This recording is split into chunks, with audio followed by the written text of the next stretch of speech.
नमो अरहन्ताणं नमो सिद्धाणं नमो आयर्याणं नमो भुवजायाणं नमो लोये सव्वसाहूणम्।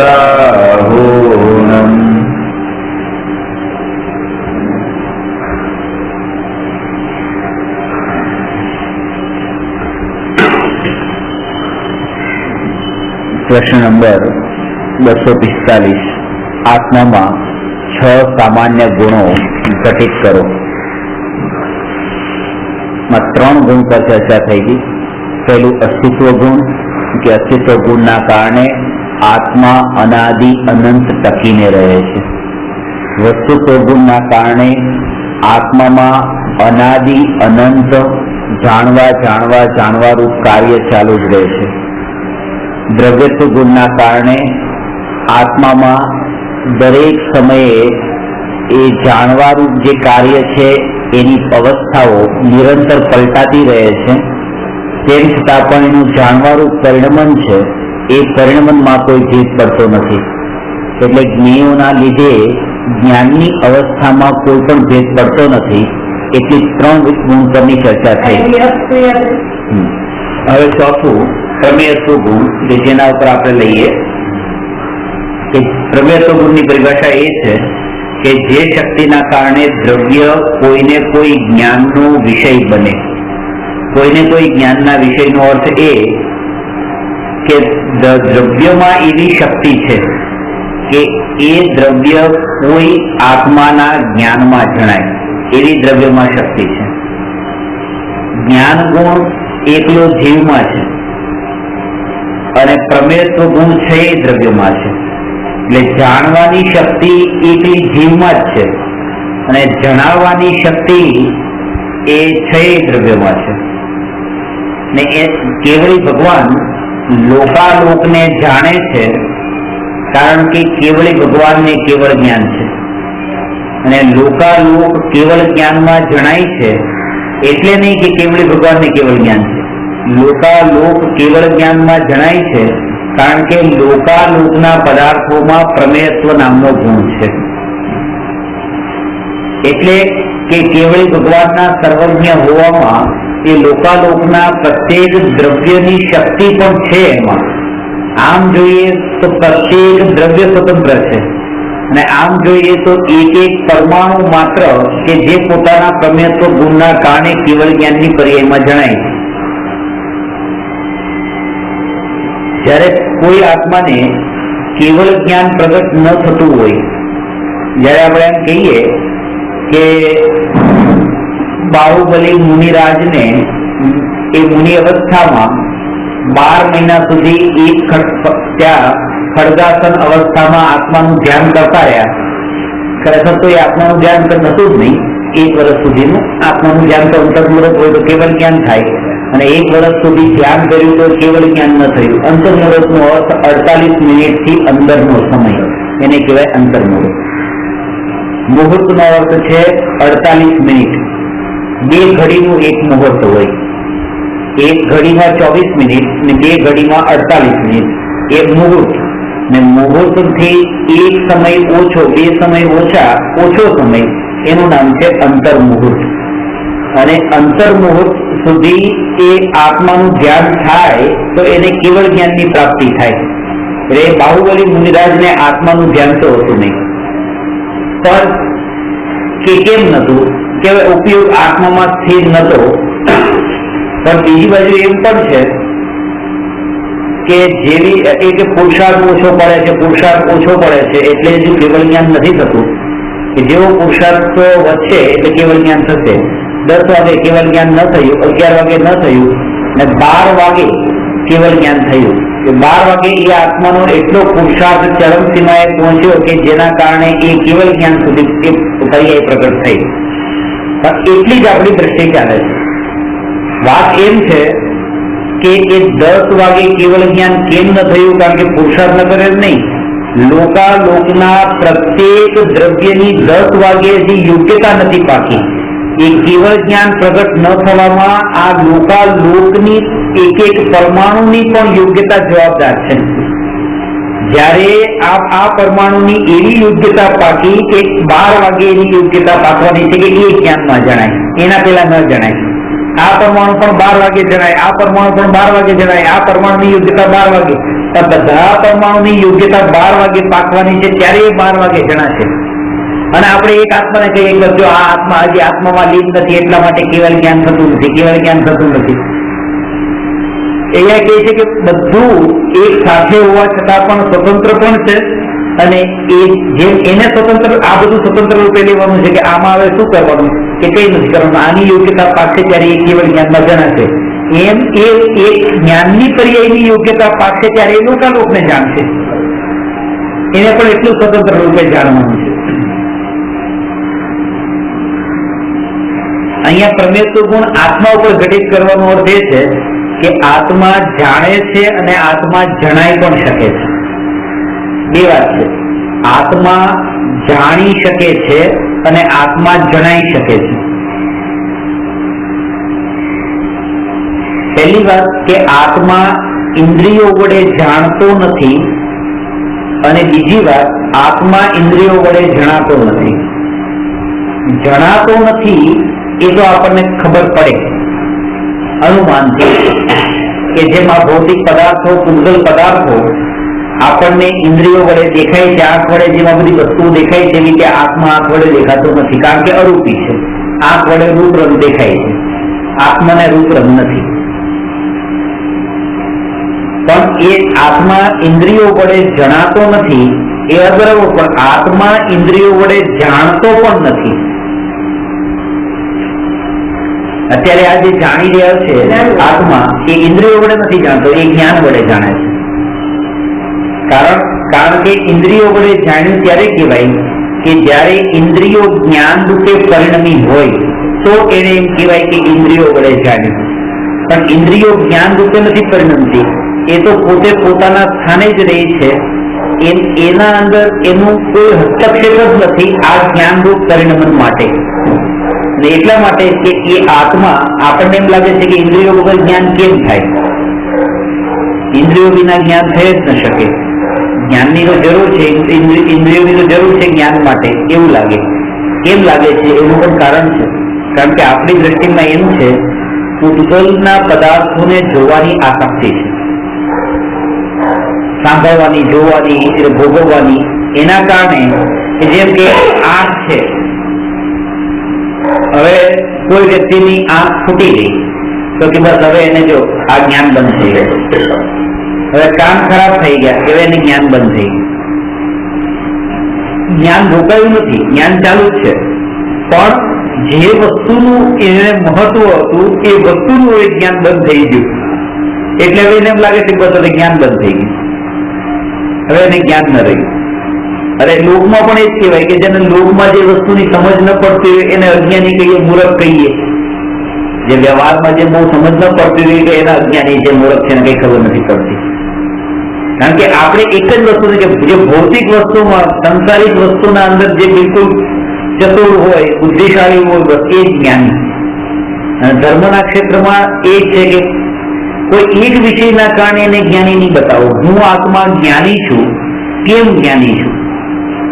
કે આ ટેબલને જાણું છું એટલે હું જ્ઞાની છું, ખુરશીને જાણું છું એટલે હું જ્ઞાની છું, કે આ લોકાલોકને જાણું છું એટલે હું જ્ઞાની છું, એમ નહીં. એટલા માટે હું જ્ઞાની નથી. હું જ્ઞાની છું કારણ કે મારામાં જ્ઞાન ગુણ છે. ગોળ મીઠો છે કારણ કે લોકો એને ચાખે છે, લોકો એને ભોગવે છે, લોકો એને વાપરે છે, એમ નહીં. ગોળ મીઠો છે કારણ કે એમાં મીઠાશ છે, સ્વભાવ છે. એને બીજા કોઈ સાથેનો સંબંધ જ નથી. મારામાં જાણવાનો સ્વભાવ છે એટલે હું જ્ઞાની છું. એટલે આ સિદ્ધાંત ઉપરથી પરથી છૂટા પડીને પોતાના તરફ આવવાનું છે. નહીં તો જીવ હું આનો જાણનાર છું, આનો જાણનાર છું એમ કરતો કરતો પાછો એ પરમાં જશે, પરમાં જઈ પાછો એ જોડાણ કરશે. અત્યારની ભૂમિકામાં, સાધનામાં એ જીવે પરનો જ્ઞાતા દ્રષ્ટા બનીને પરનો જ્ઞાતા દ્રષ્ટા રહેવાની કોશિશ નથી કરવાની. અત્યારે ઇગ્નોર કરવાનું છે. જે છે ને કે બસ એના જ્ઞાતા દ્રષ્ટાઓ જે થઈ રહ્યું છે એને જાણો, જે થઈ રહ્યું છે એને જાણો. કેવલ જ્ઞાનની પર્યાયમાં જગતમાં થતા બધા પાપ જણાશે અને તોય ચૂપચાપ જ્ઞાતા દ્રષ્ટા રહીશું તો અત્યારની અવસ્થામાં આપણી નજરની સામે આ જેટલા પણ પાપ થઈ રહ્યા છે એના જ્ઞાતા દ્રષ્ટા રહેવાનો અભ્યાસ તો કરીએ. એમ કહીને પાછું હજી એ પદાર્થોના જ્ઞાતા દ્રષ્ટા રહો એમ કે નહીં. આ વાત સમજવા જેવી છે કે ભગવાન લોકાલોકને જાણે છે, પણ લોકાલોકને જાણ્યા પહેલા જયારે એ કેવળ જ્ઞાનને પ્રાપ્ત કરવાની જે પ્રોસેસ હતી એમાં તો આત્મા સિવાય બીજા કોઈ પણ પદાર્થનો વિકલ્પ નતો. જો એના ઉપર નથી આપતા અને જો એની પછીની જે ક્રિયા છે એના ઉપર આપણે આપીએ છીએ કે એ તો બસ લોકાલોકને જાણે છે તો આટલું તો તમે જાણી લો, આટલું તો જાણી લો, એમ નહીં સમજાવો.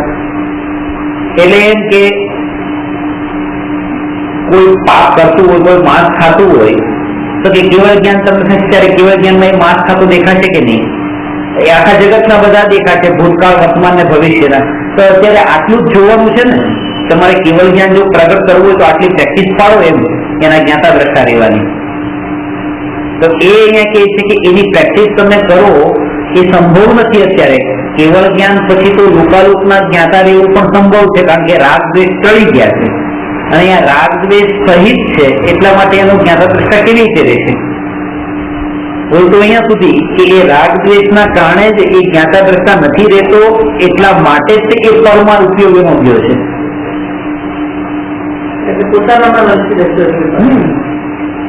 આ જ્ઞાન છે, જ્ઞાન ભાગતું નથી. એ જ્ઞાનને ખેંચીને લઈ જવા વાળો જે છે એ રાગ છે, એ જ રાગાદી ભાવ છે.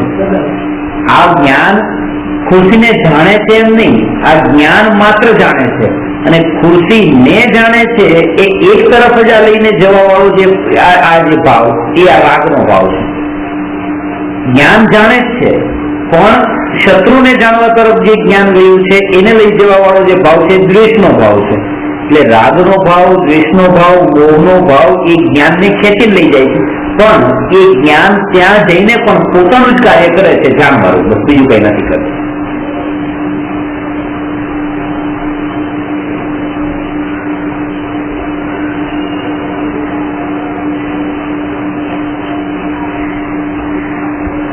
અને આમાં કોણ શું કરે છે એના ઉપર જયારે આપણો ઉપયોગ ગયો, જેટલી પણ જગતના સંબંધમાં અત્યારે જાગૃતિ છે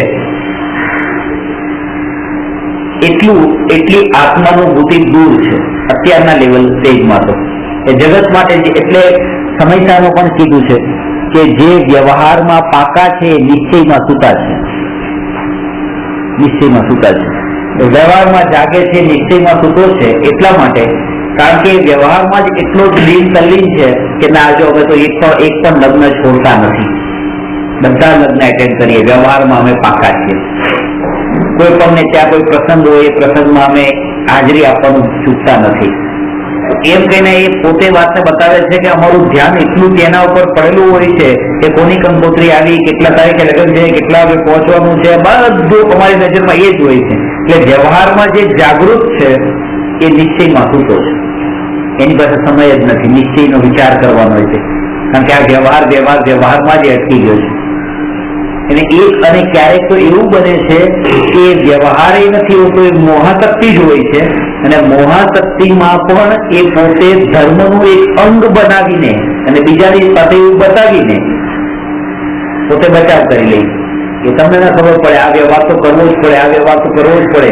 અને એ જ્ઞાની જે વ્યવહારને છોડવા યોગ્ય કહેતા હોય એ વ્યવહારને પોતે ઉપાદેય બતાવી દે, જ્ઞાનીને ખોટા પાડી દે.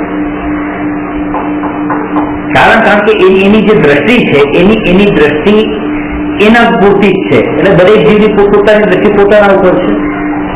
હું ઘણી વખત કોઈ વ્યવહારની વાત કરું, તમે એમ કહો ને કે ના તો સર આમાં નહીં, આ વ્યવહારમાં આમ જ રહેવું પડે, વ્યવહારમાં રહેવું પડે, ના કે ના આમ નહીં, હું કહું છું આમ જ હોય કે ના વ્યવહારમાં તો આમ જ હોય, વ્યવહાર તો કરવો જ પડે, વ્યવહારમાં તો આમ બોલવું જ પડે, મોઢે બોલીએ તો જ ચાલે, બોલ્યા વગર એને સમજાય નહીં. એમ કરીને આપણે અંદરની વૃત્તિને પોષતા હોઈએ છીએ. ત્યારે એ વાતનો એક પળ માટે વિચાર નથી આવતો કે અત્યારે જે મારી માન્યતા છે શું એ માન્યતા ખોટી ન હોઈ શકે? ભલે હું મને અનુભવ થયા છે કે આજ સુધી વ્યવહારમાં જો મેં આમ કર્યું હતું તો મને આમ થયું હતું, વ્યવહારમાં ભૂલ કરી તો મને આમ થયું હતું, તેમ છતાં પણ હવે વ્યવહાર કરવો જોઈએ, આ માન્યતા પણ ખોટી ન હોઈ શકે? હોઈ શકે છે. એટલે એ જ્ઞાની એ જ વાતને બતાવે છે કે તમને નિશ્ચયનું બળ એટલું હોવું જોઈએ, એટલે કે આ વ્યવહારના નામે કે બસ જાણવું દેખવું આપણાનું જ્ઞાતા દ્રષ્ટા રહો, એમ જ્ઞાતા દ્રષ્ટા નહીં, પોતાનો જ જ્ઞાતા દ્રષ્ટા પોતાનો જ વિચાર કરે, બસ પોતાનો વિચાર કરે, એમાં પોતાના શરીરનો પણ નહીં, એ પણ ફળમાં ગયું ને એટલા માટે પોતાના શુદ્ધ ત્રિકાળી સ્વભાવનો જ વિચાર ચાલે, બીજો કોઈ વિચાર નહીં. સંસ્કાર એવી રીતે દ્રઢ કરે. પ્રમેયત્વ ગુણના કારણે આત્મા તો અરૂપી છે, તો એને કેવી રીતે જાણવો, એ કેવી રીતે જણાય, અરૂપી આત્મા કેવી રીતે પકડાય? તો પહેલા તો એનું સમાધાન કરે છે પ્રમેયત્વ ગુણમાં કે આત્મામાં પ્રમેયત્વ ગુણ છે એટલે આત્મા જણાય. એટલે એક કામ તો થઈ ગયું કે જેવી રીતે કે પ્રત્યેક દ્રવ્ય ટકીને રહે છે કારણ કે અસ્તિત્વ ગુણ છે એટલે ચિંતા મટી ગઈ, તો એવી રીતે કે આત્મામાં પ્રમેયત્વ ગુણ છે એટલે આત્મા જણાઈ શકે છે. હવે કેવી રીતે જણાય?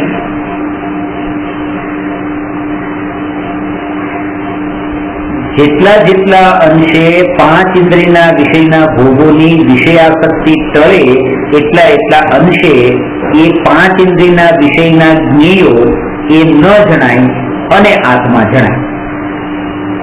અત્યારે આ આવરણ વચ્ચે જે આત્માનું જ્ઞાન ઢંકાઈ ગયું છે, આત્મા ઢંકાઈ ગયો છે, અત્યારે આત્મા કેમ નથી જણાતો? કારણ કે વિષયાસક્તિ જણાય છે.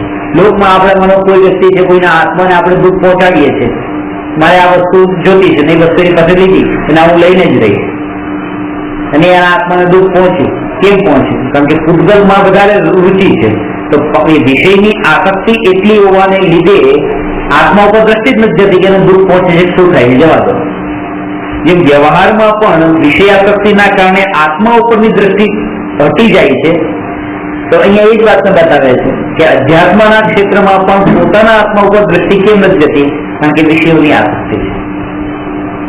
ઊંડે પોતાનું ચિંતનની ધારા પણ એવા પ્રકારની ચાલે છે જે શરીરરૂપ છે. વિચાર આખા દિવસમાં જે આવે છે એ વિચારો પણ એવા પ્રકારના જ આવે છે જે શરીરથી સંબંધિત છે. કે આજે બપોરે શું કરવાનું છે, બપોરે જમવાનું છે, સાંજે ચાલવા જવાનું છે, પછી રાત્રે લગ્નમાં જવાનું છે. તો એ જે વિચારો બધા ચાલે છે બધા વિચારો શરીરથી સંબંધિત છે. જમવાનું છે તો એ શરીર, ચાલવાનું છે આ શરીર. એવું ચિંતન જ નથી કે આજે શું, બસ જાણવાનું છે, બપોરે 12 વાગે જાણવાનું છે, જમવાનું નહીં. જમવાનું એ જમતી વખતે એને જાણવાનું, ચાલતી વખતે કે ત્યારે મારે જાણવાનું કામ છે, બહાર જતી વખતે ત્યારે પણ જાણવાનું જ કામ છે. તો દરેક સમયે મારું પોતાનું કાર્ય જાણવા રૂપ જ છે, અને એ બાઉન્ડ્રીની બહાર, એ સીમાની બહાર હું ક્યાંય જતો નથી. ભલે પછી એને લાગે જ નહીં કે પોતાના ઘરમાંથી બહાર નીકળ્યા, કેટલા દૂર સુધી ફરીને આવ્યા, અમેરિકા ફરી આવ્યા, પાછા આવ્યા, અમેરિકા ફરીને આવ્યા. જ્ઞાનીની અંદરમાં એ જાગૃતિ છે કે હું અમેરિકા ફરી નથી આવ્યો, હું પોતાનામાં જ છું, પોતાની બહાર ક્યાંય ગયો જ નતો, ભલે ત્યાં સુધી પહોંચી ગયા તો પણ. કારણ કે જ્ઞાનીનું અસ્તિત્વ પોતાનું જ્ઞાન સ્વભાવમાં છે, અને જ્ઞાનની બહાર ક્યાંય ગયો જ નથી. જ્ઞાનની બહાર ક્યાંય ગયો નથી એ વાતની જાગૃતિના લીધે એ જ્ઞાનીને કોઈ પણ ક્ષેત્રમાં કોઈ પણ વિકલ્પોની જાળમાં હોવા છતાં પણ પોતાની મર્યાદાની બહાર ગયા નથી એવી પ્રતીતિ છે, શ્રદ્ધા છે.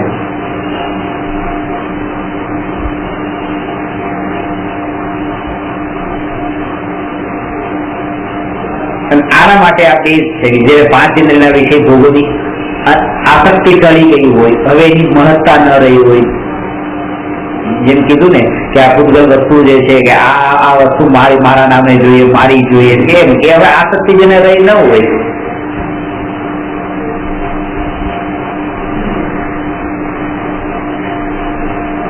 વસ્તુ મળે છે એ પુણ્યના ઉદયથી, અને એનું માલિકી પણ કરવાથી નવો પાપનો બંધ થાય છે. મળવામાં કઈ નથી, મળે તમને ઘર મળ્યું છે પુણ્યના ઉદયથી તો ઠીક છે, પણ એનું માલિકીપણું જે છે ને એ પાપ છે. તીર્થંકરોને પણ રત્નજડિત સમોસરણ મળ્યું પુણ્યથી.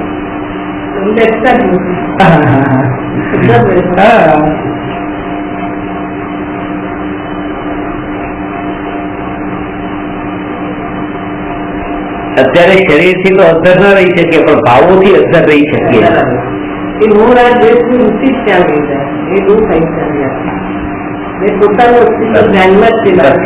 બહાર ક્યાંય નથી. જ્ઞેયો જણાયા તો જ્ઞેયોમાં મારું અસ્તિત્વ નથી. જ્ઞેયો જે મારા જ્ઞાનમાં જણાય એમાં મારું અસ્તિત્વ નથી. મારું અસ્તિત્વ મારા પોતો છે.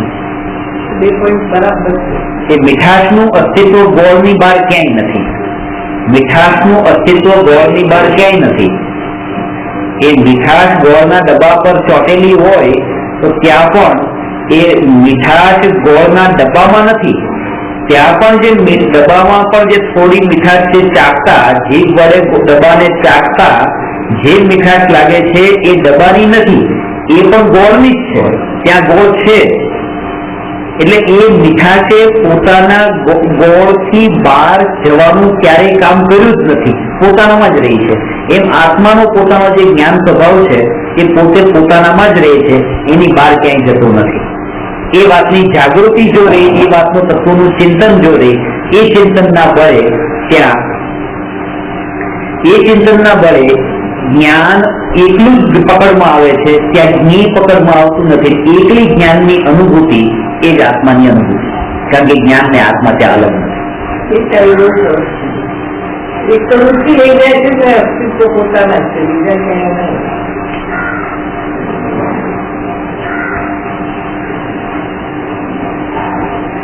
ચિંતન એ આ પ્રકારે કરવાનું. હવે કે છે પ્રમેયસ્વ ગુણના કારણે આત્મા ત્રણેય કાળમાં જ્ઞાનમાં જણાઈ શકે છે. ત્રણેય કાળમાં જણાઈ શકે છે. ખરેખર તો એ જણાઈ રહ્યો છે. આ જ્ઞેયો જણાય છે, એ જ્ઞેયો જણાય છે એમાં એ આત્મા જ જણાયો છે.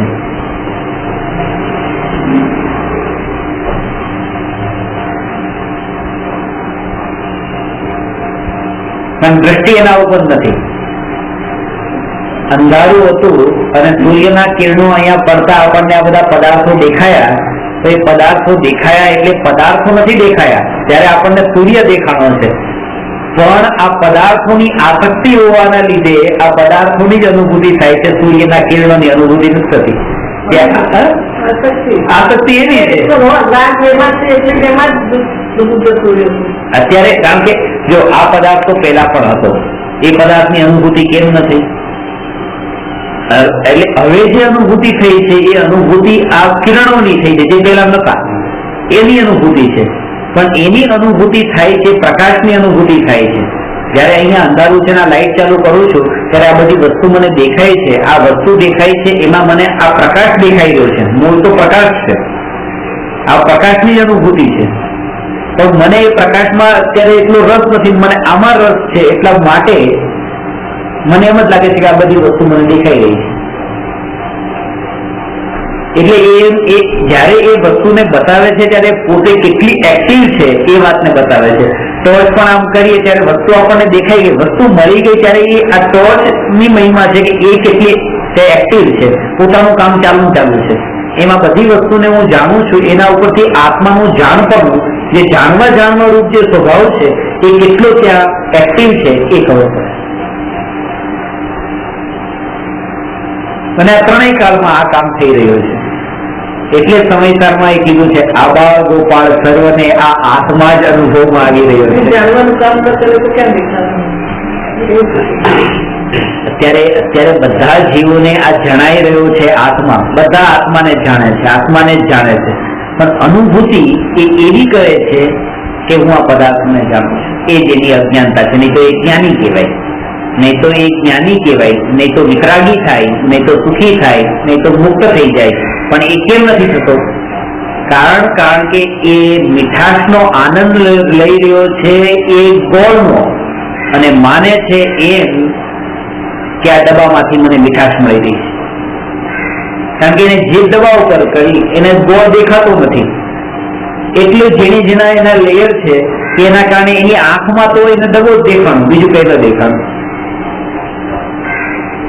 એટલે એને એ રીતે કે એને આ આત્મા એટલું સૂક્ષ્મ છે કે એ દેખાતો નથી અને આ પદાર્થો દેખાય છે, એટલે એને એમ જ લાગે છે કે આ બધી અનુભૂતિ પદાર્થોની કરી રહ્યો છે. અને જયારે એવી શ્રદ્ધા થાય છે કે દરેક સમયે અનુભૂતિ હું મારા જ્ઞાનની જ કરી રહ્યો છું, મારા જ્ઞાનની જ અનુભૂતિ થઈ રહી છે, ત્યારે પછી એ પ્રશ્ન થાય કે હવે હું કોના ઉપર આ બધું જે છે એમાં કોના ઉપર રાગ કરું, કોના ઉપર દ્વેષ કરું. કારણ કે જે કઈ પણ અનુભવમાં આવી રહ્યું છે એ જ્ઞાન છે. પેલા તો રાગ એટલે થતો હતો કારણ કે એમ લાગતું હતું કે મેં તમારી અનુભૂતિ કરી, તમારી અનુભૂતિ કરી, પણ જયારે તમારી અનુભૂતિ કરી જ નથી તો હવે રાગ અને દ્વેષનો ભાવ પણ ત્યાં રહેતો નથી.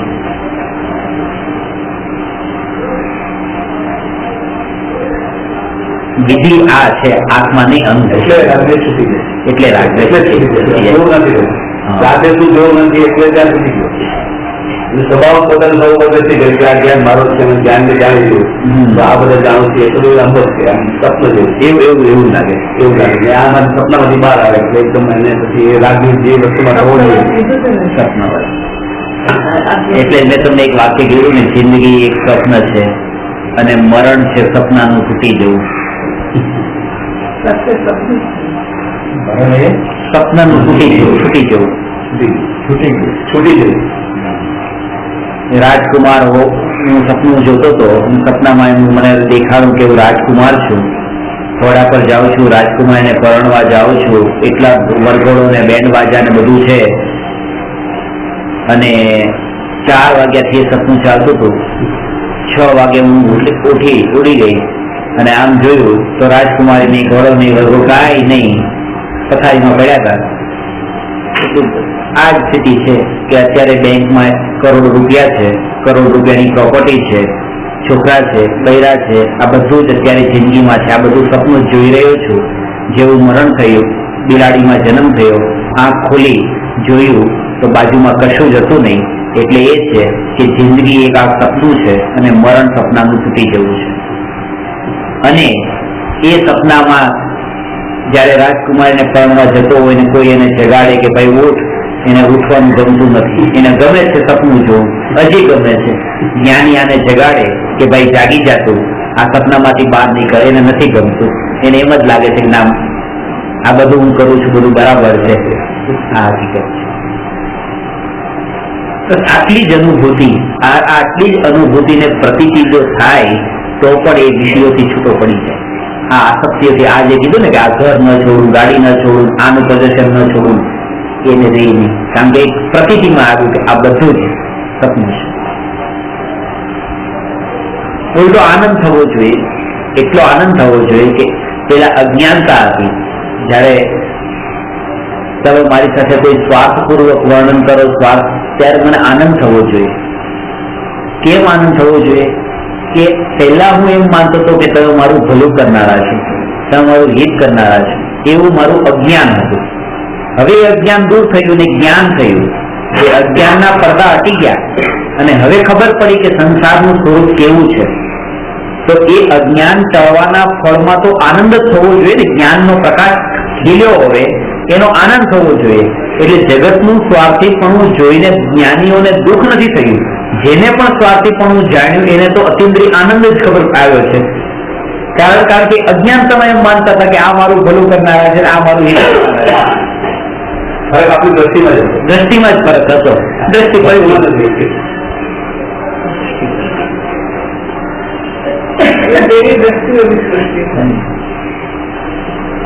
અને આ સપનામાં જે લડાઈ ચાલતી હોય કે ના ભાઈ આટલા પૈસા તો મારા ને આટલું ઘર મારું ને આ ગાડી મારી ને આપણે સપનામાં કોઈ સાથે ઝઘડતા હોઈએ તો એ ઝઘડો આપણને કેટલો મૂર્ખતા જેવો લાગે કે સપનું આવે છે પછી સપનામાં મળેલી વસ્તુમાં પણ આટલો ઝઘડો કરવાનો, આટલો રાગ દ્વેષ કરવાનો, કસાઈ કરવાનો.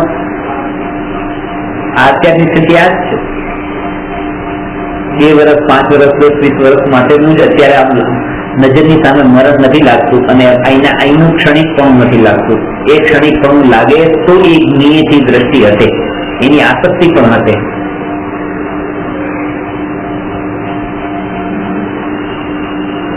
એટલે સંસાર વિશે જો સુખ હોવે તો તીર્થંકર શિવ ત્યાગે. આવે છે પૂજા, કે જો એ હોય તો થોડો તો વિચાર કર્યો ને કે આ છોડ્યા પેલા સમજદાર હતા, જ્ઞાની હતા. જો આ બધી વસ્તુમાં સુખ હોય તો એને છોડે જ શું કામ? પણ છોડ્યું અને દોરા માત્રનો પણ પરિગ્રહ ન રાખ્યો.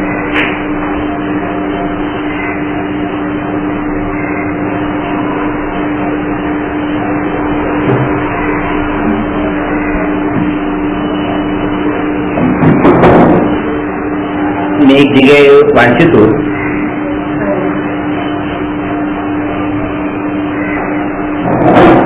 મહાવીર ભગવાન જયારે નગ્ન થયા ત્યારે પોતે નગ્ન નતા થયા, આખા જગતને નગ્ન કરી દીધું. એનો અર્થ એ કે પોતે વસ્ત્રને છોડ્યા. એનો અર્થ કે હવે આ જગતમાં જેટલાએ પણ વસ્ત્ર પહેર્યા છે એ વસ્ત્રનું કઈ મૂલ્ય નથી. કોઈ વ્યક્તિ વસ્ત્ર વિનાનો તમારી સામે આવીને ઉભો રહી જાય એનો મતલબ એ કે હવે આ જે તમે છો એટલે એ વાતને પ્રૂવ કરી રહ્યો છે કે આ તમારી પાસે છે એના વિના પણ જીવન સંભવ છે. જો આ ફિલિંગ બતાવું છું એનો અર્થ કે હવે તમારી પાસે આ બધું છે એ બધું નકામું છે.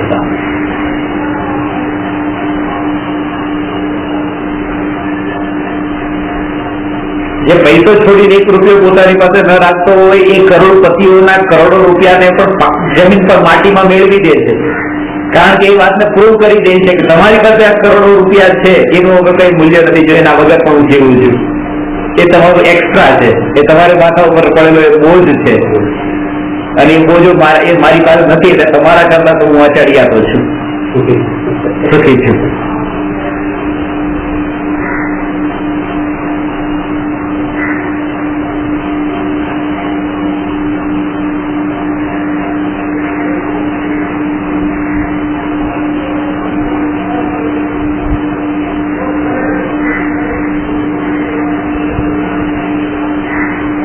અજ્ઞાન દશામાં એને એકલું સુખી થવામાં આનંદ નથી લાગતો, સુખ એનું ધ્યેય નથી, પણ સુખની સાથે સુખને વ્યક્ત કરવા પણ માંગે છે.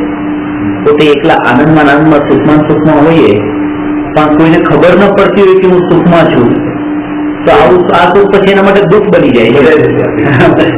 દુઃખ બની જાય છે. અમેરિકા ફરી ઘણું સુખ લીધું હોય પણ પછી એકવાર ઇન્ડિયા પર જવું જ પાછું બધાને બતાવવા કે કેવું સુખ હતું, કારણ કે એકલું સુખ ભોગવે રાખીએ તો બીજાને જો ન બતાવીએ કે સુખ કેવું છે તો પછી સુખ લીધું એનું પછી મતલબ શું, વેલ્યુ નથી કઈ. સુખને વ્યક્ત કરવા માંગે છે એના કારણે જ એને આત્માનું સુખ ગમતું નથી, કારણ કે એ વ્યક્ત થાય એવું નથી. એને તો એવું સુખ જોઈએ છે જે વ્યક્ત થાય છે, પૂતગલનું સુખ વ્યક્ત કરી દે. કુલકુલાચાર્ય કે જે વ્યક્ત થઈ જાય છે એ સુખ પછી સુખ જ નથી, તો દુઃખ છે. કારણ કે એ જ મોટું દુઃખ, સુખને વ્યક્ત કરવાનો જે રાગ એ જ દુઃખ, કારણ કે રાગ હંમેશા દુઃખરૂપ હોય, જ્ઞાનીને વ્યક્ત કરવાનો પણ નથી.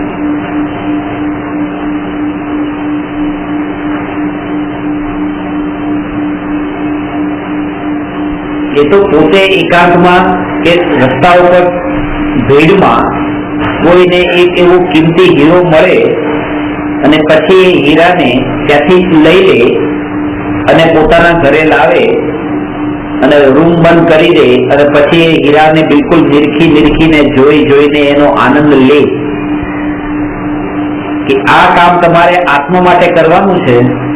કે અત્યારે તમે ટોળામાં બેઠા છો અહીંયા અને તમને આત્મારૂપી હીરો મળી રહ્યો છે, હવે અહીંથી આ હીરાને લઈ જાઓ અને ઘરમાં બેસી પછી એકલા એને ભોગવજો, દેખજો, એના દર્શન કરજો. જેને પણ આજ સુધી મળ્યો છે એને ટોળામાં મળ્યો છે અને જેને અનુભવ્યો છે એને એકલા અનુભવ્યો છે.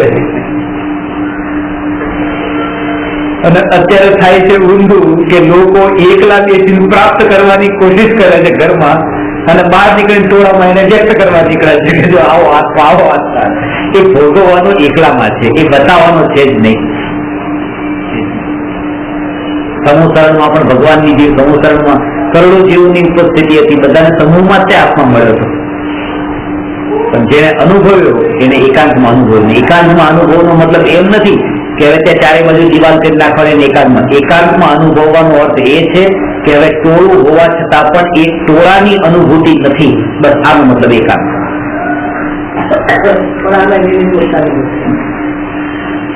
અત્યારે હું છું અને તમે મારી સામે બેઠા છો, તેમ છતાં પણ મને તમે ન દેખાવ, તો એવી જયારે મારી દશા આવે એ દશાનું નામ છે કે હું એકાંતમાં જતો રહ્યો છું.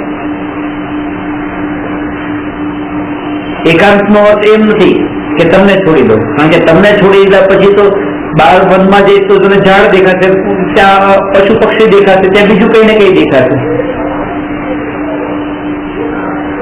છોડવાનો એકાંતનો અર્થ એ છે કે તમારી દ્રષ્ટિમાં ભલે સામે પદાર્થો હોય પણ તમારી દ્રષ્ટિમાં ન આવે. બસ આનો અર્થ એકાંત.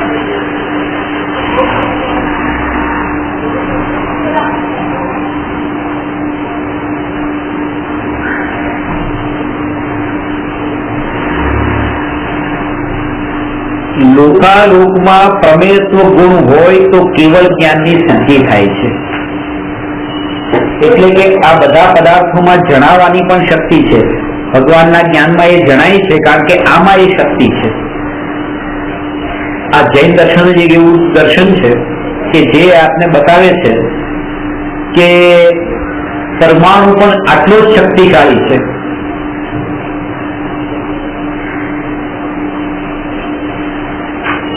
એમ કે ને કે આ તો વસ્તુ છે, આને તો આત્મા અહીંયા લાવે ને અહીંયા મૂકે.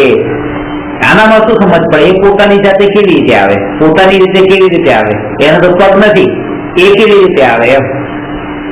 જૈન દર્શન એ કહે છે કે આ વસ્તુ દરેકે દરેક પરમાણુ માત્ર એ પોતાની શક્તિ અનુસાર, પોતાની યોગ્યતા અનુસાર, પોતાની અનાદિ અનંત ધારા પ્રવાહ રૂપ જે પર્યાયનો ક્રમ છે એ ક્રમને અનુસરતી એ પર્યાય પરિણમન કરે છે.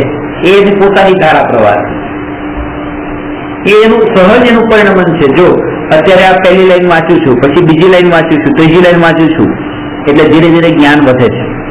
પહેલી લાઈન વાંચી, બીજી લાઈન વાંચી, ત્રીજી લાઈન વાંચી, ત્રીજી લાઈને પહોંચ્યો એટલે જ્ઞાન થોડું વધ્યું, ચોથી લાઈનમાં હજી વધ્યું. એમ લાગે છે કે જેમ જેમ આને વાંચતો જાઉં છું એમ એમ જ્ઞાન વધતું જાય છે, પણ એમ નથી. અનાદિ અનંત આ આત્માની અનાદિ અનંત જે પર્યાય છે એમાં 7 ને એક સેકન્ડે આટલું જ્ઞાન, 2 સેકન્ડે આટલું જ્ઞાન, 3 સેકન્ડે આટલું જ્ઞાન, 4 સેકન્ડે આટલું જ્ઞાન એ થવાનું એની પર્યાયના પ્રવાહમાં નક્કી હતું અહીંયા. અને જયારે 1 7 ને 1 થઈ એટલે આટલું જ્ઞાન થયું, 2 થઈ ત્યારે આટલું જ્ઞાન થયું, ત્યારે દ્રષ્ટિ મારી અહીંયા પડે છે.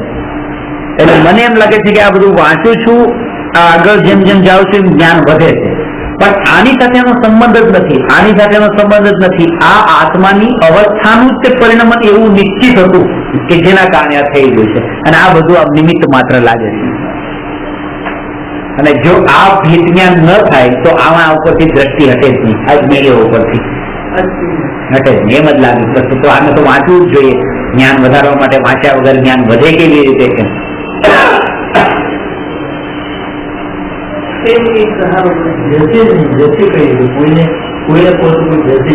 અજ્ઞાનીને ન બેસે, જ્ઞાનીને બેસે, સીધી વાત. એટલે તો એને અજ્ઞાનતા કીધી છે ને. અજ્ઞાનતાના કારણે અજ્ઞાનીને ન બેસે, નથી બેસતી એનું ફળ પણ એ ભોગવે છે, દુઃખી થાય છે. એટલે જો એને સુખી થવું હોય તો આ વાતને બેસાડવી પડશે. આજ સુધી એને પ્રયત્ન તો ઘણા કરી લીધા, સુખી તો થયો નહીં. એકવાર આ પણ પ્રયત્ન કરી જોઈએ.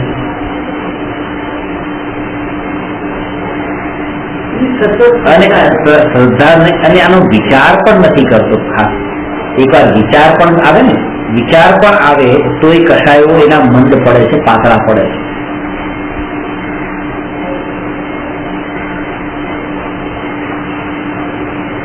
આપણા વિકલ્પો જે છે એનું પરિણમનનું સ્વતંત્ર એક પરમાણુ કરતા પણ હું નથી. દાળ ભાત ખાઓ છો તો ભાતના 20 દાણા છે, હવે એમાં તમે 20 દાણા આમ હાથમાં લેવાની કોશિશ કરી પણ 20 નહીં આવ્યા, 18 જ આવ્યા, 2 નિંજા રહી ગયા. હવે 2 ત્યાં જ છે. તમે તો 20 લેવા પણ હતા. આ 2 ને તમે કીધું આ 18 દાણા કોને લીધા? તમે કીધું મેં લીધા. તમે લીધા તો પછી આ બે કેમ રેવા દીધા? એને લઈ લેવાતા ને. એ ન આવે એમ નહીં. તમે આ 18 ને લીધા નથી, 2 ને મૂક્યા નથી. 2 નું લેવાનું હતું અને 18 નું આવવાનું હતું. આ વિકલ્પો મારા ભાવથી આવ્યા છે, એ ભાવ છોડી દેવો, એનું નામ જ ધર્મ છે. ધર્મમાં બીજું કઈ નથી. આમાં આખો દિવસ ભૂખ્યા રહેવાનું ને આખો દિવસ ત્યાં ધોતી દુપટ્ટો ને એવો તમે ખેત બેસ નાખીને બરાબર ધોતી પહેરીને મંદિર દેરાસરમાં જવું, આ ધર્મ નથી.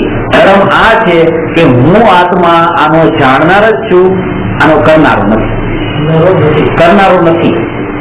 હવે એમાં 20 દાણામાંથી 2 દાણા ત્યાં રહી ગયા. 18 દાણા હાથમાં, 18 માંથી મોઢામાં મૂકતા પાછા 15 મોઢામાં ગયા, 3 પાછા અહીંયા મોઢા સુધી પહોંચીને પાછા નીચે પડી ગયા. આ બધું કેમ?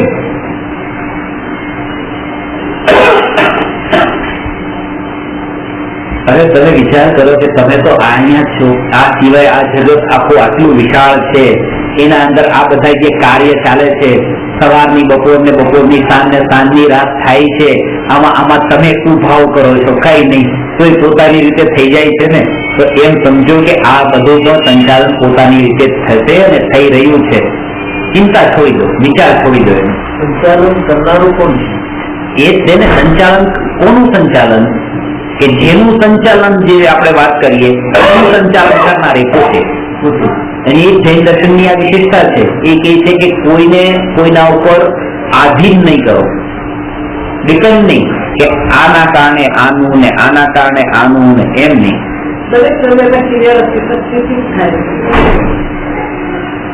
ના વાત કે જો તમે આ વસ્તુ છે એ કોના આધારે ટકી છે? કે આના આધારે. આ કોના આધારે ટક્યું છે? ટેબલ ના આધારે. ટેબલ ફ્લોર ના આધારે. અને એ આ બિલ્ડિંગ કોના આધારે ટક્યું છે? જમીન ના આધારે. અને જમીન કોના આધારે ટકી છે? જમીન તો જમીન રીતે ટકી છે. જમીન જમીનની રીતે ટકી છે, કોઈના આધાર નથી ટકી. એ કે છે કે જમીનના આટલા બધા પરમાણુ છે, આ ઘરનું જેટલું વજન છે એના કરતા તો કેટલાય ઘણું વજન આ જમીનનું છે. તો આટલી વજનદાર જમીન જયારે કોઈ સપોર્ટ વગર રહેતી હોય, અલોકાઘાટમાં ટકેલી છે. અલોકાઘાટને ખબર નથી એટલા માટે હું આમ કહું છું. તો આ વસ્તુ એ રીતે જો ટકી શકતી હોય, આ ઘર કોઈના સપોર્ટ વગર ટકતું હોય, તો આ વસ્તુ પણ એની યોગ્યતા આ, એની યોગ્યતા આ, એની યોગ્યતા. તો કે એમ છે કવા હટાવી દો, જો પડી ગઈ છે. કેમ ન થતી? એ યોગ્ય, આ યોગ્યતા હતી એટલે જે પડી પાછી. એ પેલા અહીંયા હતી અને હવે એવી યોગ્યતા પાછી એટલે અહીંયા આવી. એમ નહીં કે આને હટાવી લીધું એટલે આવી. આની યોગ્યતા એવી હતી કે હવે 1 સેકન્ડ પછી અહીંયા આવે. બધાની યોગ્યતા.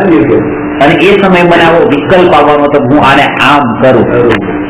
આ બધા તો કોઈ કરતા પણ કર્યા વગર પોતાનું કામ કરી દે છે કે આને નીચે પડવાનું જરા સાઈડમાં હટી જાય છે, આ કામ કરી નાખે. આને કોઈ એવો ભાવ નથી આવતો કે હું હટ્યો એટલે આ નીચે પડી. પણ આત્માને ભાવ આવી જાય કે હું આમ હાથ હટાવી દીધો આ પડી ગયો. આ જડ જે છે, જડ આપણને શીખવાડે છે કે કામ તો અમે કરીએ છીએ પણ અહંકાર નથી કરતા. આ ભાવ હોય તો ગમે તે છૂટી જાય, તૂટી જાય, ફૂટી જાય, ગમે તે નુકસાન થઈ જાય, તો ત્યાં એવું થતું જ નથી ને. આ અનેક છે બસ રાજ્ય નથી ગયો આમાંથી તરત એકદમ રાજ્ય નથી જાય.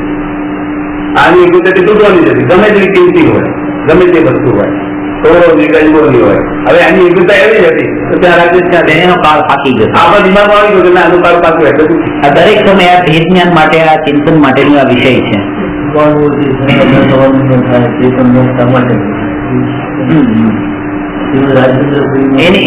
એની યોગ્યતા શબ્દ બહુ મહત્વનો છે. યોગ્યતા પાકી, કાળ પાકી ગયો, કાળ પાકી. બોમ્બ હોય, બોમ્બ અહીંયા નીચે મૂકો તો ફૂટે, અહીંયા મૂકો ન ફૂટે. હટાવી બોમ્બ પડી ગયો, યોગ્યતા પાકી ગયેલા, નીચે આપણે બોમ્બ ઉડી ગયો તો એ નીચે આવશે તો નહીં પણ આવે. યોગ્યતા પાકે તો છૂટો થાય, યોગ્ય ના પાકે તો એવું વિચાર પણ ના આવે કોઈને. હવે જુઓ ને ઘણા બધા સેટ આવે છે. અમે હજી કાલે જશું કે અમેરિકાનું દફતરના અફઘાન આવે તો બંગાળમાં બોમ્બ રોકેટ છે. હવે ના છૂટ્યા, ફોડ્યા તો છે જ ને, ફોડવાની કોશિશ તો નથી છૂટ્યા, ત્યારે એમને એમ છે તો કેવી રીતે આવે? કોશિશ તો કરશે એને ફોડવાની.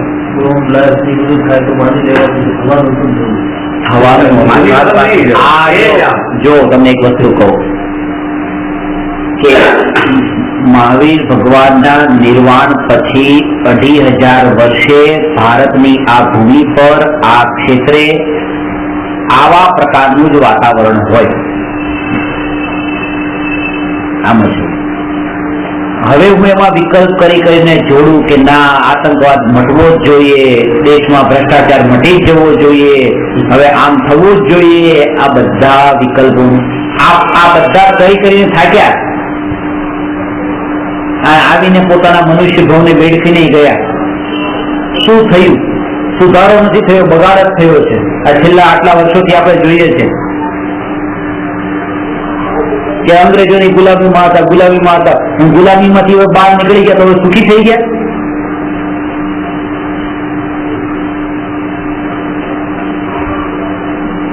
ત્યારે કમસે કમ અંગ્રેજોની ગુલામીમાં રહીને એક ડિસિપ્લિન થી તો ચાલતું હતું, તો એ ડિસિપ્લિન નીકળી ગઈ. એક રાણી હતી. અત્યારે તો કેટલા રાજા રાણીઓ આજે એટલા મિનિસ્ટર એટલા જ રાજા. કોઈ વસ્તુ પછી આપણે બચાવીએ તો કાળ પગલા બચાવીએ, આપણે બચાવવાનો ભાવ તમને આવશે, આવી ગયો પડે તો બચાવવાનો ભાવ આવે, પણ એ તમને ઓલવેઝ એ વાતની અવેરનેસ હોવી જોઈએ કે આવા તો મને કેટલાય ભાવ આવે છે પણ બધા ભાવ નથી થતા ને. એનો મતલબ કે એ ભાવથી આ બચ્યું છે, એનું અહંકાર મારે ન કરવું છે.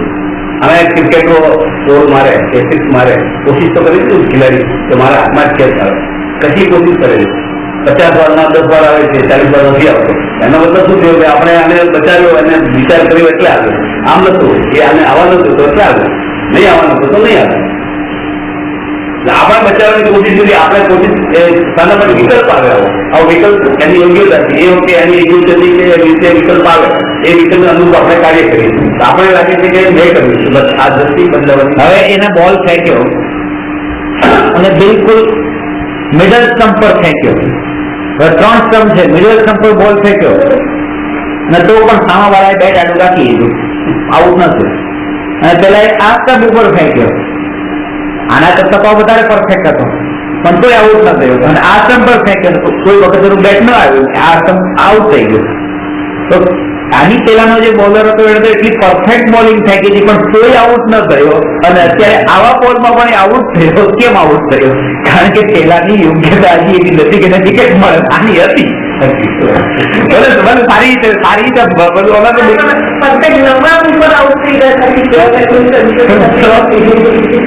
કેચ પકડ્યો, હમણાં અહંકાર ને કારણે મેં પકડ્યો, વિકલ્પ પકડ ન થયો, પકડી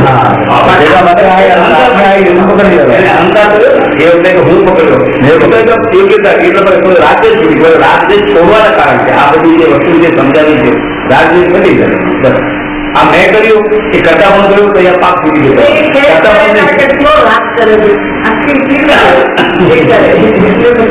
સમય દ્રષ્ટિ નથી એટલે આવું થાય. દરેકની એ સ્થિતિ છે. દરેક મિથ્યા દ્રષ્ટિ. તમને એક વસ્તુ બતાવી દઉં, એના ફિલ્ડમાં એ કરે છે, આપણા ફિલ્ડમાં આપણે કરીએ છીએ. એક નાની નાની વાતમાં પણ ખુશ થવું, સુખી થવું, આનંદમાં આવવું, બધાની આ સ્થિતિ છે. આ સ્થિતિ છે.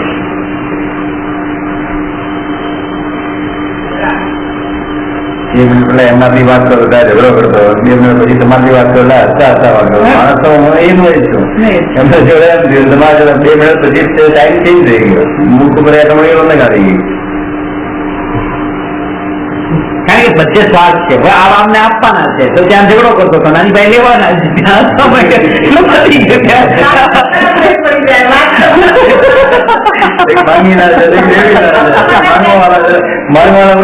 વાત કેવી રીતે દેવાના ઉપર કેવી રીતે વાત કરે એ માણસ છે.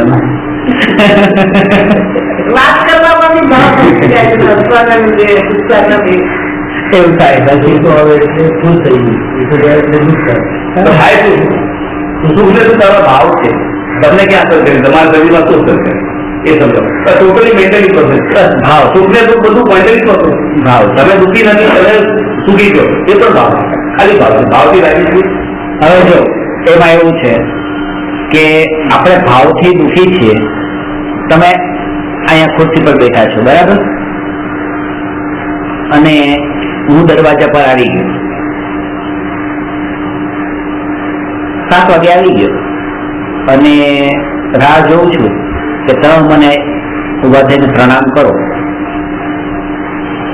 7:05 થઈ, હજી કરતા નથી. 7:10 થઈ, હજી પાછળ નથી જોતા, અને હું 10 મિનિટ 15 મિનિટ અડધો કલાકથી દુઃખી થઈ ગયો છું. ક્યારે આ પાછળ જોઈને ક્યારે પ્રણામ કે આવો આવો સર આવો આવો, ક્યારે કે અડધો કલાક થઈ ગયો.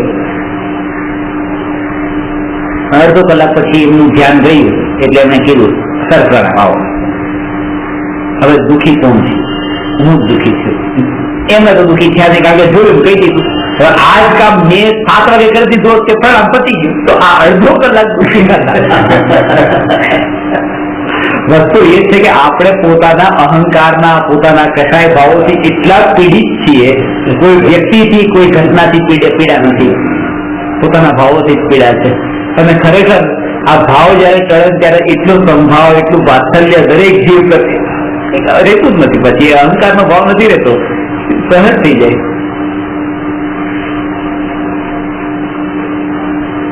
અડધા કલાક સુધી આપણે કીધું તો ખરા. એક પાસે સંતોષ માનવું પડે. દુઃખી થયા પછી ચલો કાંઈ આપણે પ્રણામ તો કરીએ. અમને પાછા એના પછી રાગ આવી જાય કે ભાઈ ચાલો, અને એમાં સંતોષ થાય. જો અડધો કલાક પછી કીધું ને, એટલે આવતી વખતે કલાકે રાહ જોવી પડે તો જોઈશ. હું નહીં બોલાવું. દુઃખી થવાનો અપેક્ષા ભાવ છે, ઈચ્છા હતી કે મને માન આપે. એ જો ભાવના તો સવાલ નથી ને, એ એનું કામ કર્યું, સામે જોયું નથી પણ પર ઉપર હતી. બસ દ્રષ્ટિ પર એ પ્રણામ કરે એ એમનું કામ છે, મારું નથી. મારે તમારી સાથે આ વ્યવહાર પ્રણામ નો જય જિનેન્દ્ર નો કરવું એ મારું કામ છે. મારું કામ કરી દો, તમારે જે કરવું એ કરો. આપણે એક્સપેક્ટેશન છે કે હું તમને પ્રણામ કરું, તમારે મને પ્રણામ કરવાનું. હા, અને પછી પ્રણામ હાથ જોડીને કરું, તમારે હાથ જોડવાના. હું તમને પ્રણામ કરું, તમે હા પ્રણામ પ્રણામ, એમ નહીં, આમ પ્રણામ. હા એમ. અને પાછું હજી આમ ઝૂકીને કરું તો તમે ઝૂકીને પ્રણામ. હું ઉભા થઈને તમને પ્રણામ કરું, તમારે ઉભા થવાનું. આપણે પૂરેપૂરું એટલા અપેક્ષા ભાવ છે કે હું ઉભો થાવ તમે બેઠા રહ્યો, એમ નહીં. દરેક વસ્તુ એ આટલું જ છે. ને એને કઈ રીતે એવી રીતે કર્યું જે ગલત ચાલ્યા તો મને કેટલું માન મળ્યું. આમ લાગે પણ થયું કઈ નહીં. પણ આ ભાવ રાખતો ને ગમે ત્યાં. આ ભાવનગરની ટ્રેનમાં છે ને એક એટેન્ડન્ટ છે ટ્રેનમાં, તો એ બધાને સવાર પડતા બધાને good morning sir, good morning sir, good morning, આપણે કઈ સેવા કરવું છે એ બધું બોલે. અને પછી ટીપ નું લઈને જાય તો કેટલા બધા પૈસા એ 500-700 રૂપિયા ભેગા કરી નાખે. બીજું આ 500-700 રૂપિયા કલાક ના કે હા કે આપણે મહારાષ્ટ્ર છે ને કરોડપતિઓને છે ને આપણે થોડું માન આપીએ ને ગમે, અને આપણું શું જાય ખાલી નમસ્કાર, ગુડ મોર્નિંગ હાથ જોડી લઈએ. અને એ લોકો સારું લાગે, આપણને તો કઈ ન પડી હોય, બસ જે માન કેવા કરી નાખી પતી ગયું.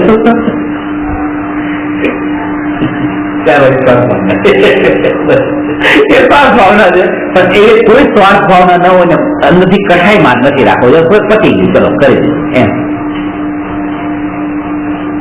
આપણે બી એવું હોય, છોકરો વધારે માણસો કરમ કરતો હોય એને વધારે એના ઉપર પ્રેમ વધારે આપી દે. એક ન માણસો એને કઈ આપે નહીં, આપવા ચાબી એને ના આપે તો તમે આપી દે. એવું થાય. એક માણસ જે છે બધું આ જ દ્રષ્ટિ સુધારો, બીજું કઈ નથી. આ દ્રષ્ટિ આપણી દ્રષ્ટિ કાઢો. હવે જેમની છે એમની છે, આપણે આના વધી પર બસ એ જ આ લક્ષ્ય. સાચી વાત છે.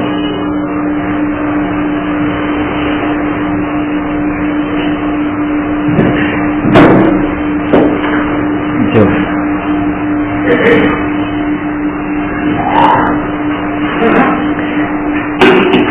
કેવળ જ્ઞાનનો આધાર આત્મજ્ઞાન હોવાથી આત્માનો પ્રમેયત્વ ગુણ આત્મા માટે વિશેષ મહત્વપૂર્ણ છે.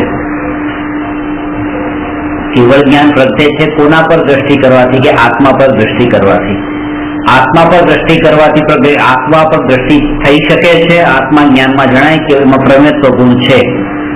આત્મા અરૂપી છે અને તથા વર્તમાનમાં અજ્ઞાનીનું જ્ઞાન ઘણું અલ્પ છે. તો પણ આત્મામાં પ્રમેયત્વ ગુણ હોવાથી સમ્યક મતિ તથા કૃત જ્ઞાન વડે આત્માનું જ્ઞાન થઈ શકે છે. અહીંયા કહે કે આપણી પાસે એટલી તો બુદ્ધિ નથી કે આપણે આત્માને અત્યારે ઓળખી શકીએ, તો પછી આ આત્માનું તો આપણા માટે તો જે આ છે એ કોઈ કામનું નહીં. કારણ કે આપણને કેવી રીતે પકડમાં આવે આત્મા, કે તમારી પાસે જેટલી પણ બુદ્ધિ છે એટલી બુદ્ધિ પૂરતી છે.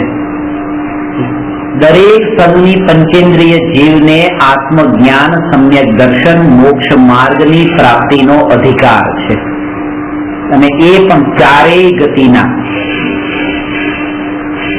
જેને આત્મા બોલતા ન આવડતું હોય એવા પશુઓને પણ, એવી ચકલી પણ આત્મજ્ઞાન પ્રગટ કરે અને એને પણ આ ભાવ અંદરમાં પ્રગટી શકે, બસ આ જે દેહમાં રહું છું એ દેહ મારો નથી. ખાલી રહું છું, મુંબઈમાં રહું છું એટલે મુંબઈ મારું છે એવું થોડું છે. એમ હોય તો પછી ભારત મારો છે તો ભારત મારો થઈ ગયો, દુનિયા મારો છે દુનિયા મારી થઈ ગઈ, અને આ લોક મારો તો લોક મારો થયો. આ તો જગત મારો, જગત મારું થોડું છે. જગતમાં રહું છું પણ જગત મારું નથી. એ જ રીતે આ શરીરમાં હું રહું છું પણ આ શરીરનો માલિક નથી બની જતો.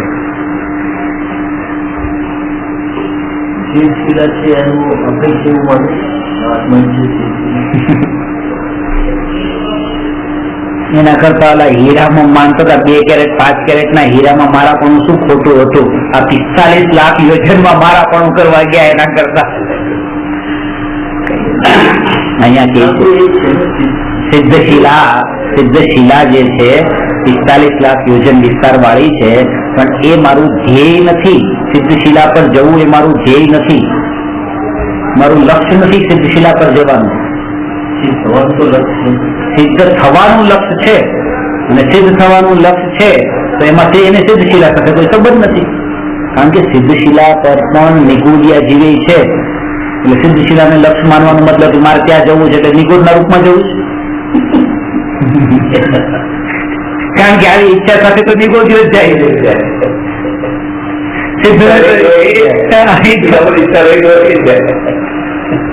એટલે સિદ્ધ થવાનું લક્ષ્ય, અને સિદ્ધ થવાનું લક્ષ્ય પૂર્ણતાનું લક્ષ્ય હોય, પુરુષાર્થ પોતાની ભૂમિકા અનુસાર શરૂ થયો.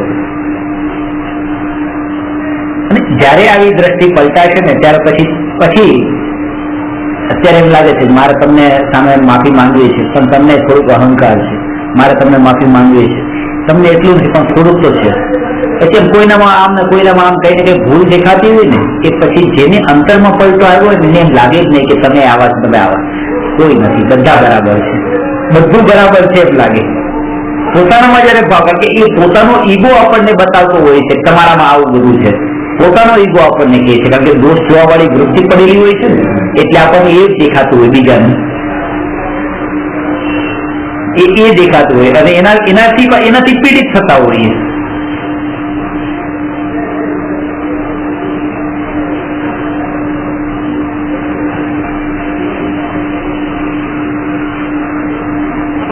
તમારામાં બહુ જ વિકલ્પો છે, અને એને કારણે મને બહુ દુઃખ થાય છે. એમ નથી, તમારામાં વિકલ્પો છે એના કારણે તમને દુઃખ થાય, મને શું કામ દુઃખ થાય? અને મને જે દુઃખ થઈ રહ્યું છે મારી અપેક્ષા છે કે તમારા વિકલ્પો ટળીને તમે નિર્વિકલ્પ થાવ, એનાથી હું દુઃખી થઈ રહ્યો છું.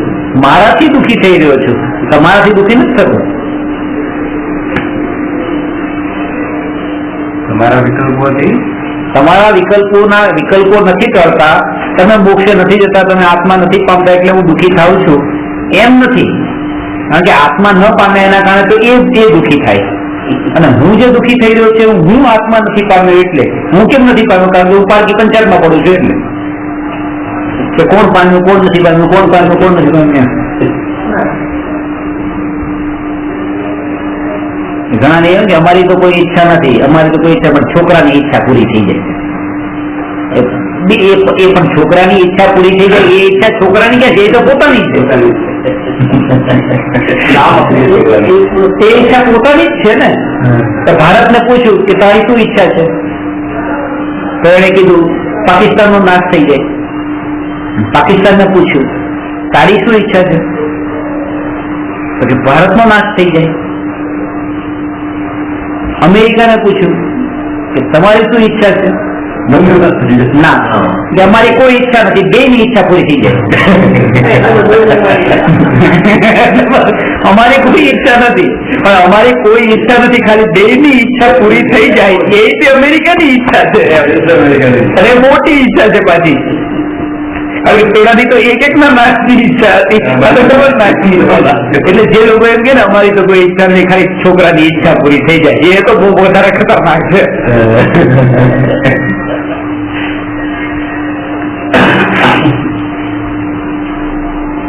ઈચ્છા કહો કે સપના કહો, બસ આના સપના સાકાર થઈ જાય, એનું સપનું સાકાર થાય બસ. ઉત્તમ સ્થાન કહેવાય. શું કહેવાય? ઉત્તમ સ્થાન કહેવાય. તો પછી ત્યાં હિન્દુઝિઝમ કઈ રીતે? જગતનું કોઈ ક્ષેત્ર ઉત્તમ હોય એ કઈ અપેક્ષા એ કીધું એ સમજવાનું. અને એ જગ્યા ઉપર જેમ કે તમે શિખરની ભૂમિ તો ઉત્તમ ભૂમિ છે, ત્યાં કીડા મકોડા શું કામ થાય? ત્યાં કીડા મકોડાને ભૂખ્યું તરતું કેમ રહેવું પડે? કે આને માનો કે જાનવરોને ભૂખ્યા તરતા કેમ રહેવું પડે? ત્યાં બિહારમાં આટલી ગરીબી કેમ? દુનિયામાં ત્યાં ભારતના કોઈ રાજ્યમાં નહીં જ્યાં 24 તીર્થંકરમાંથી 20 તીર્થંકર તો જે શિખર જેથી મોક્ષે ગયા ત્યાં લોકોને ખાવાની તકલીફ પડતી હોય, અને જ્યાં એક પણ તીર્થંકર નથી ત્યાં એવા મુંબઈ જેવા શહેરમાં લોકો હલવાપુરી ખાતા હોય. આવું કેમ? એની સાથેનો કોઈ સંબંધ નથી. આ ક્ષેત્રનું જે કે ને પવિત્ર ક્ષેત્ર, એ તો ત્યાં કોઈ ઉદય એવા હોય કે જન્મે અને ભગવાનના સમોસરણનો ને એ બધો વૈભવ ને આપણે બધું કહીએ કે આવો વૈભવ, ઉત્કૃષ્ટ વૈભવ, ભગવાનના શરીરના પરમાણુ, આવા ઉત્કૃષ્ટ પરમાણુ, એ ઉત્કૃષ્ટ પરમાણુ જ્યાં સુધી ભગવાન સાથે હતા, પછી કઈ નહીં. એ વ્યૂ પોઈન્ટ થી જ એને ઉત્કૃષ્ટ કીધા છે. યે શાંત રાગ રુચિ ભી પરમાણુ વિશ્વમ નિર્માપિત ત્રિભુવનૈક લલામ ભૂત સાવંત એવ ખલુ તેત્યન વ પૃથિવ્યામ યત્તે સમાન મપરમ નહીં રૂપમસ્તી. કે હે ભગવાન, આ શરીરમાં, આ આપણા શરીરમાં જે પરમાણુ છે એ તો એવા પરમાણુ આ જગતમાં બીજે ક્યાંય છે જ નહીં. કારણ કે એવા પરમાણુ બીજે ક્યાંય હોય તો કોઈ આપના જેવો બીજો પણ હોય. બધા હતા અહીંયા સમાઈ ગયા છે, એનાથી આપ નિર્મિત છો. તો હવે અહીંયા એ સમજવાનું, એ પરમાણુ છોડીને ભગવાન મોક્ષે ગયા. હવે એ પરમાણુ ક્યારેક આપણા શરીર બન્યા છે ને 5 પરાવર્તનમાં, કે બધા પરમાણુને આપણે ગ્રહણ કર્યા છે, તો એ પરમાણુને ગ્રહણ કર્યા. તો પછી આપણા માટે પછી આ સ્તુતિ ગાવી જોઈએ, ત્યારે આ પરમાણુથી હું બન્યો તો નથી જાય. કારણ કે વાત એમ છે, શુદ્ધ આત્માના યોગમાં જે કંઈ પણ પૂતગલ હોય એને પણ ઊંચા પૂતગલ કહેવાય. એ આત્માના શુદ્ધતાના કારણે, અને એ જ પરમાણુ જયારે અશુદ્ધ આત્મા સાથે જાય તો પછી નીચા થઈ જાય. એવો વ્યવહાર આવા પ્રકારનો હોય. પવિત્ર સ્થાનો, ઊંચા સ્થાનો, તીર્થ સ્થાનો, આ શબ્દ આવો વ્યવહાર છે, બાકી સ્થાનમાં કઈ નથી.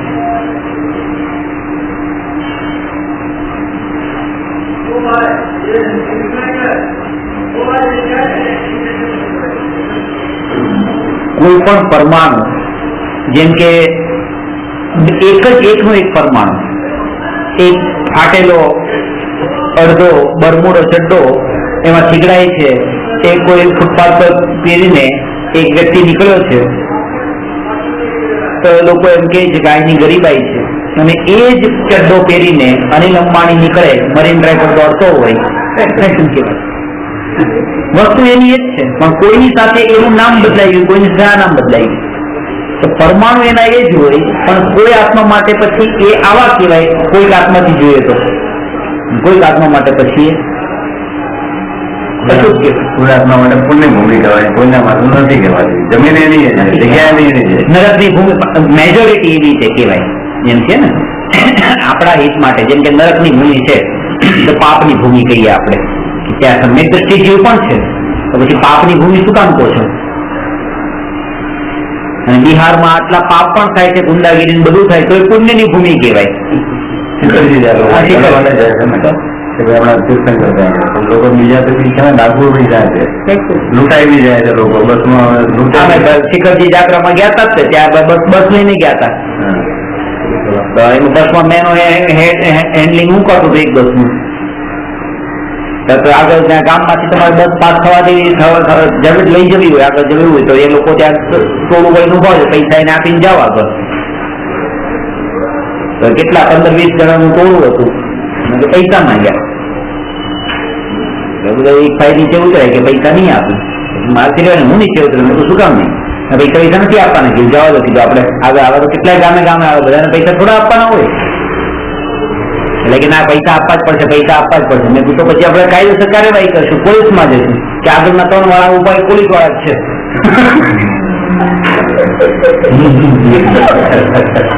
ટોળામાં 15-20 ટોળામાં 3 જણા છે, પેલા પોલીસ વાળા જ ઉભા છે કે મળેલા છે આ કામમાં. હવે તીર્થોની ભૂમિ, તીર્થંકરની ભૂમિ બિહારમાં જો આ થતું હોય તો હવે આપવા પડે, એ તો આપે જ આપવા જ પડે. કોણ કરે બંદૂક લઈ આવે લૂટી લે તમને, તમારા બધા ઘરેણા બધા લઈ લે. લૂટે કન્ફર્મ.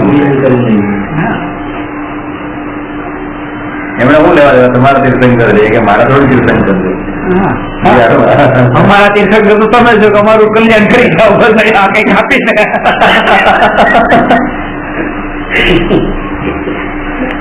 એ તમારું થશે, તમે અમારું કરી જાઓ પહેલા.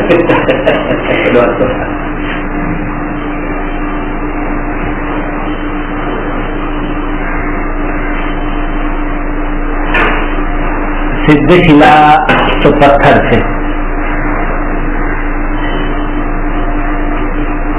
એને સિદ્ધશિલા કીધી. નિગોદિયા જીવ છે તો નિગોદની શિલા નહીં કીધી,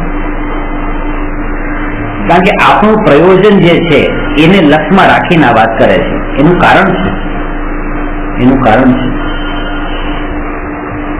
સમજવા જેવી વાત છે. સિદ્ધશિલા કીધી, નિગોદશિલા કેમ નહીં કીધી? એટલા માટે કારણ કે નિગોદના જીવ તો 3 લોકમાં છે, એટલે એ તો કોમન છે. એવું નથી કે એ જ પર્ટિક્યુલર જગ્યા ઉપર જ હોય, બધે જ છે.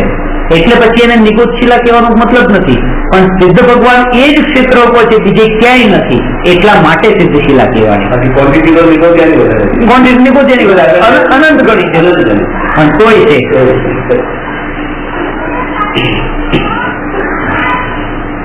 સમજાવી વાત તમે? હા, સિદ્ધની અપેક્ષા કે ત્યાં સિદ્ધ સિવાય બીજા કોઈ રહેતા નથી એમ નહીં, સિદ્ધ એ સ્થાન સિવાય બીજે ક્યાંય રહેતા નથી.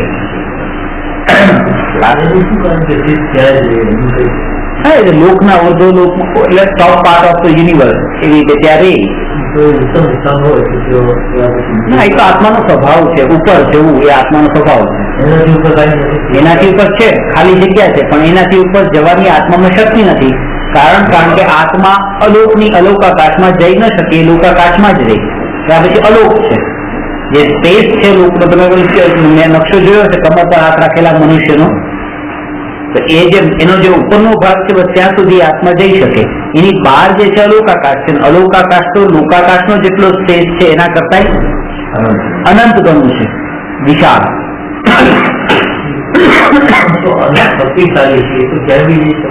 હા, તો એટલે છે ને અનંત શક્તિશાળી છે, એટલે ક્યાંય પણ જઈ શકવો જોઈએ, પણ પોતાની મર્યાદાને ઓળંગીને ન જાય. એની અનંત શક્તિ એના સ્વભાવમાં છે. જેમ કે જો એનો જવું અને જાણવું, તો જાણવું એનો મૂળ સ્વભાવ છે, અને જાણે તો છે અલોકાકાશને આત્મા જાણી લે છે, અલોકાકાશમાં જઈ શકતો નથી. એના બીજા પણ કારણો છે કે ભાઈ આ વસ્તુ છે કે આ અહીંયા ગતિ કરે છે, તો એક દ્રવ્ય છે ધર્માસ્તિકાય દ્રવ્ય. એ ધર્માસ્તિકાય દ્રવ્ય લોકાકાશમાં જ છે, અલોકાકાશમાં છે જ નહીં. પણ એનું મૂળ કારણ નથી. મૂળ કારણ તો એ છે કે આત્માની શક્તિ લોકમાં રહેવાની છે, લોકની બહાર. જે જીવ, પૂતગલ, ધર્માસ્તિકાય, અધર્માસ્તિકાય અને કાળ, આ 5 દ્રવ્ય લોકાકાશની બહાર ક્યાંય જઈ શકે નહીં, અલોકાકાશમાં ન જઈ શકે.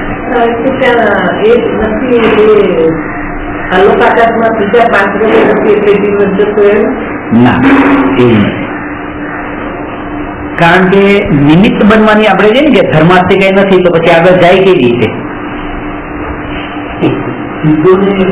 એક સેકન્ડ, ધર્માસ્તિકા નથી તો આગળ જાય કેવી રીતે એમ આપણે કહીએ છીએ, પણ અલોકાકાશમાં પરિણમન થાય છે કે નહીં થાય? અલોકાકાશમાં પરિણમન થાય કે નહીં? અરે દ્રવ્ય હોય તો એની પર્યાય હોય કે નહીં? અલોકાકાશ એક આકાશ દ્રવ્ય છે. આકાશના બે પ્રકાર કહેવાય છે, લોકાકાશ, અલોકાકાશ. એ તો આકાશ દ્રવ્ય થયું. તો દ્રવ્ય એટલે શું? ગુણ એટલે પર્યાય નો સમૂહ. ગુણ પર્યાય નું દ્રવ્ય. તો પર્યાય તો હોય ને. કાળ નથી.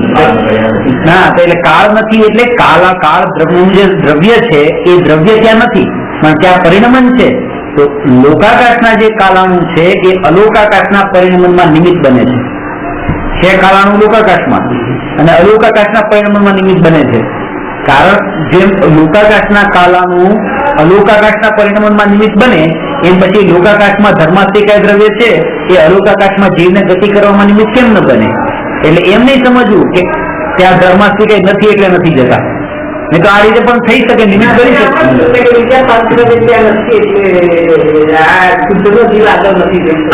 આત્માનો જે ઉર્ધ્વગમન જે સ્વભાવ છે ઉપર જવાનો, એ સ્વભાવ આટલા સુધીનો છે, એની આગળનો સ્વભાવ નથી.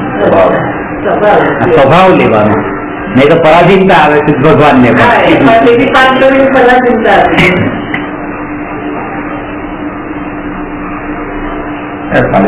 મોક્ષ તો કરોડો મૂલી ગયા છે, પણ આજે તો રોગાની ક્યાં મતલબ કઈ કે ત્યાં મતલબ ગયા એટલે જ માને છે. આમ તો કરોડો મૂલી ગયા છે મોક્ષ તો ત્યાંથી પગલે ડગલે ગયેલા છે. એ જ રીતે જે મુખ્યતા હોય એ રીતે કે તમે શિખરથી પણ માનો કે કરોડો જીવો મોક્ષે ગયા, પણ એના કે આવી તીર્થંકરોની વિશેષ મહિમા બતાવી છે. એટલે એ કે જેના નામ આપણને ખબર છે, બાકી કરોડોના નામ તો ખબર નથી. એટલે એ રીતે એને મુખ્ય રાખીને વાત કરે. એ પાલિતાણા રસ્તા પર થઈ ગયા, પાલતાણા જ નથી ગયા.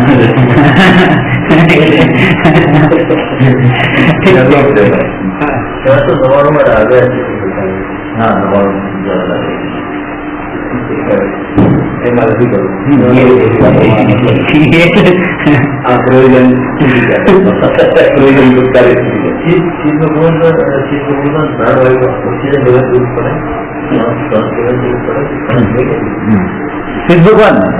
સિદ્ધ ભગવાન શરીર ક્યાં હોય? ના હોય ને. હવે તો ન લેવું પડે.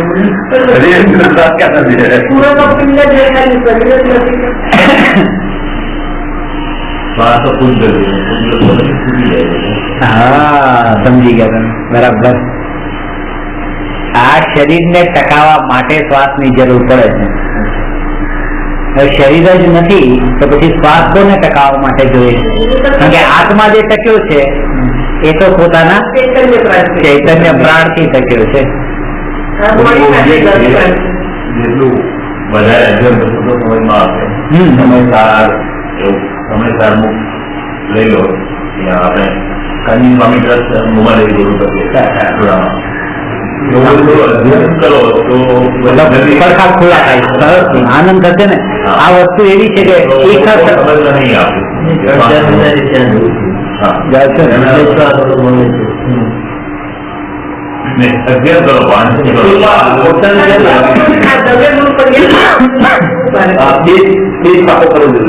દ્રવી પણ પર્યાય બેસ છે એમને પણ એ પાકો હવે એમને જળ ઇન્દ્રિયોથી, વિકલ્પથી કે રાગથી આત્મા જણાય તેવો નથી, તેથી તેને અલગ અગોચર કહે છે. અલગનો મતલબ જેને લખી ન શકાય, અગોચર એટલે જેને પકડી ન શકાય. લખી એટલે લખવાનું નહીં, પણ લક્ષમાં નહીં લઈ શકાય, દ્રષ્ટિમાં ન લઈ શકાય. અલગ એટલે આત્મા દ્રષ્ટિમાં આવી શકે એવો નથી, આત્મા પકડમાં આવી શકે એવો નથી, અલગ છે, અગોચર છે. આવું કેમ કીધું? કે એ અપેક્ષા કે ઇન્દ્રિયોથી પકડમાં આવે એવો નથી, ઇન્દ્રિયો વડે લક્ષમાં આવે એવો નથી, એટલા માટે અલગ અગોચર છે. નિરંજન નિરાકાર એ રહે.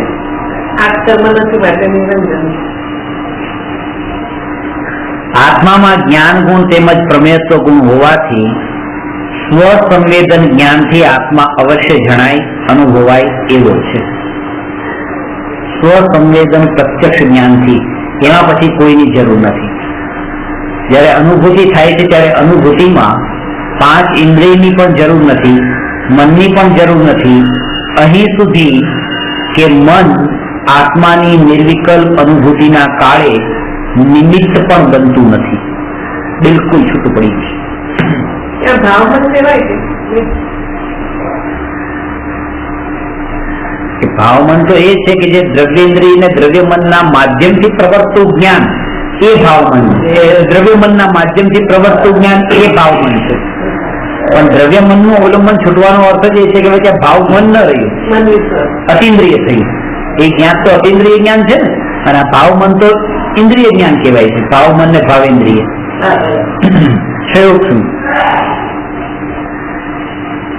હવે 5મો ગુણ છે અગુરુ લઘુત્વ ગુણ. અગુરુ લઘુત્વ ગુણના કારણે આત્મા કે એમાં વધઘટ થતી નથી, ઘટ થતી નથી. એટલે કે એક ગુણ પણ વધતો નથી, એક ગુણ પણ ઘટતો નથી. આત્મા જેમ છે તેમ રહે છે.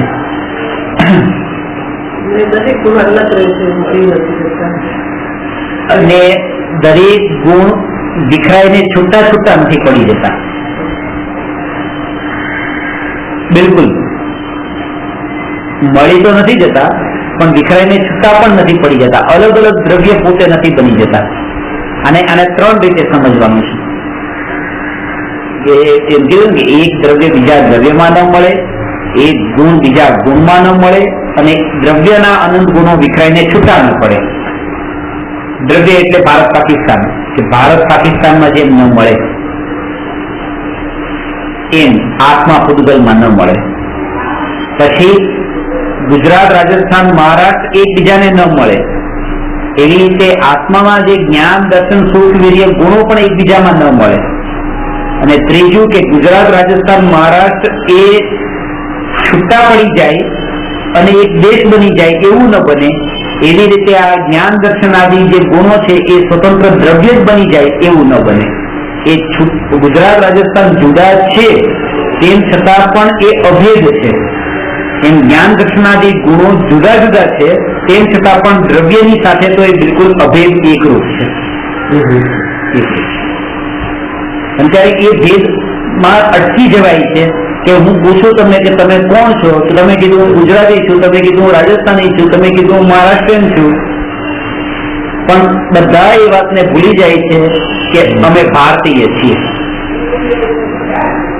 તો એ જ વાત કે હું જ્ઞાન વાળો છું, હું દર્શન વાળો છું, હું સુખ વાળો છું, એ જ એ વિચારમાં એ વાત ભૂલી જાય છે કે હું આત્મા છું. કે આત્માના ગુણો છે એક એક ગુણમાં અટકી જાય છે, ભેદમાં અટકી જાય છે. અને અગુણ લઘુત્વ ગુણ એ વાત બતાવે છે કે પોતે દ્રવ્ય અભેદ છે. ઘનપિંડ છે એની સિદ્ધિ આ અગુણ લઘુત્વ ગુણ કરે છે. ઘનપિંડ કે એમાં કોઈ પરનો પ્રવેશ નથી, પરને પ્રવેશ નથી.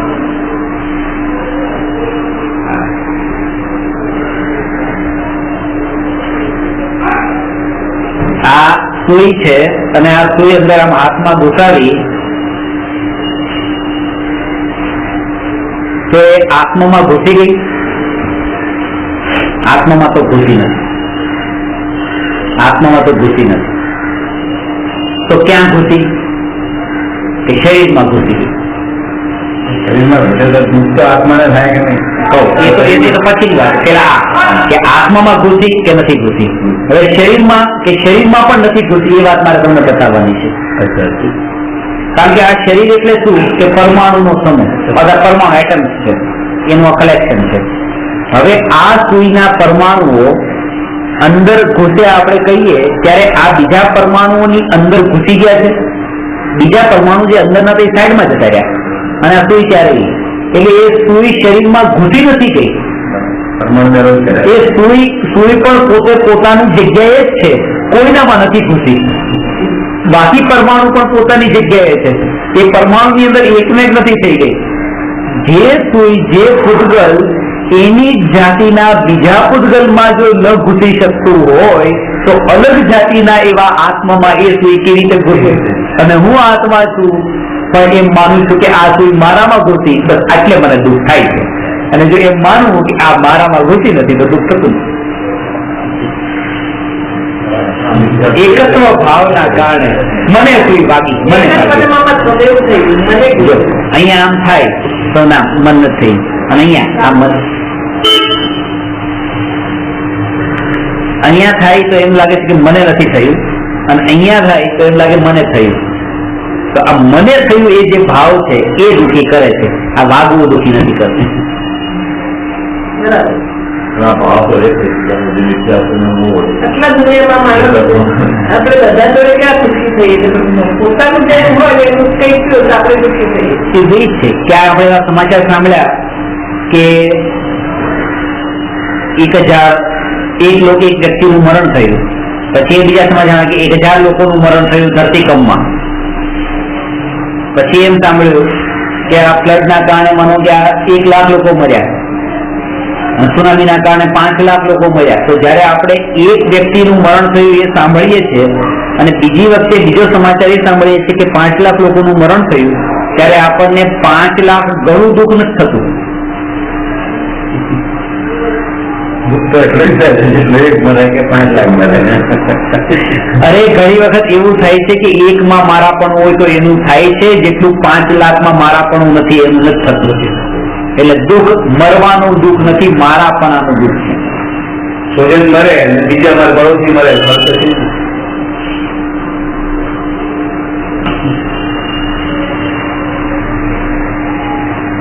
અમેરિકાએ ઈરાક ઉપર હુમલો કર્યો અને ઈરાકને આમ કર્યું, એ જયારે સામે દુઃખ તો થાય છે, કારણ કે ઊંડે ઊંડે પડ્યું છે કે જો ઈરાક પર હુમલો થઈ શકે તો ક્યારેક વારો મારો પણ ઇન્ડિયા પર પણ કરી શકે છે. એટલે બીજાનામાં પણ થોડું, અને ક્યારેક જો કોઈને કોઈ સ્વાર્થ ન હોય તો રાગ બુદ્ધિ પોતાની અંદર એટલી કોમળતા સરળ એવો ભાવ હોય એના કારણે ઘણી વખત આપણે ઘણી ઘરે આટલા જીવ જો બિચારા મરી ગયા, બસ એ કરુણા બુદ્ધિના કારણે કોઈને એવો ભાવ આવી જાય. બાકી તો દુઃખ મારાપણાનું છે. નહીં મારાપણું ન હોય તો દુનિયામાં મૂર્ખ માને, અરે તમે આટલું પણ મારાપણું નથી, કેવા કઠોર છો, તો કેવા કઠોર છો. માં મરી ગઈ, બાપ મરી ગયા, રોવે નહીં, હવે નહીં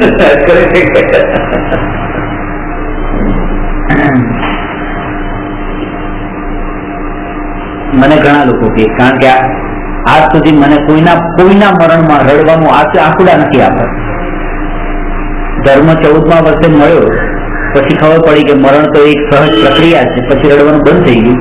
અને 14 વર્ષ પેલા ખબર નથી, પણ ત્યારે એ જ ખબર નથી મરવાનું કોને કહેવાય. એટલે અત્યારે પણ ક્યાંય પણ નજીકમાં પણ એવા અંકલના કે કોઈ નજીકના પણ કઝિનમાં કે કોઈના એવા નાના મરણ પણ થયા હોય ત્યાં હું રડવાનું આવે નહીં, હવે પરાણે રડી શકાય નહીં. રડવાનું એવું તો કઈ નથી, પુરુષોને ન આવે, પણ એમ કે એ નથી આવતું. પુરુષો એવા રડતા હોય છે. માં મરે ત્યારે જેટલો નહીં રડે એટલો પત્ની મરે ત્યારે રડતો હોય. નથી રડતો એવું પણ કીધું.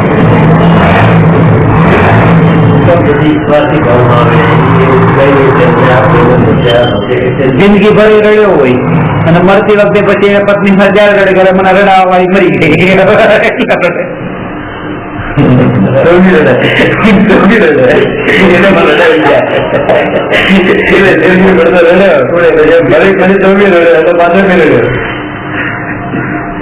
એ અગર લઘુત્વ ગુણમાં એક એ છે કે હું પરિપૂર્ણ છું એટલે મારામાં પરનો પ્રવેશ નથી.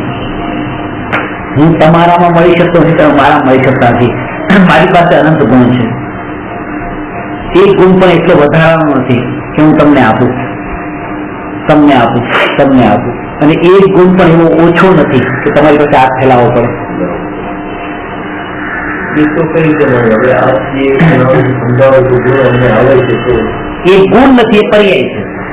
હું ગુણની વાત કરું છું. આ તમે જે કહો છો અવસ્થા છે કે અત્યારે જો પેલા તમને જ્ઞાન ઓછું હતું, જ્ઞાન વધ્યું, આટલા પેલા સદગુણો નતા, થોડા 2-4 સદગુણો વધ્યા, એ સદગુણ એ બધા પર્યાયની વાત છે. એ અવસ્થાઓ તમારી નિર્મળતા વધી, પણ જે અંદરમાં જે પોટેન્શિયલી જે બધું કરેલું છે એ ગુણની અહીંયા વાત છે. એક એટ્રીબ્યુટ છે ને એક એના મોડિફિકેશન છે. આ એટ્રીબ્યુટ અંદરમાં પડેલા છે એની વાત છે. એ સંસ્કાર છે. હા, સંસ્કાર એ અંદર ગુણ જ છે, સ્વભાવ.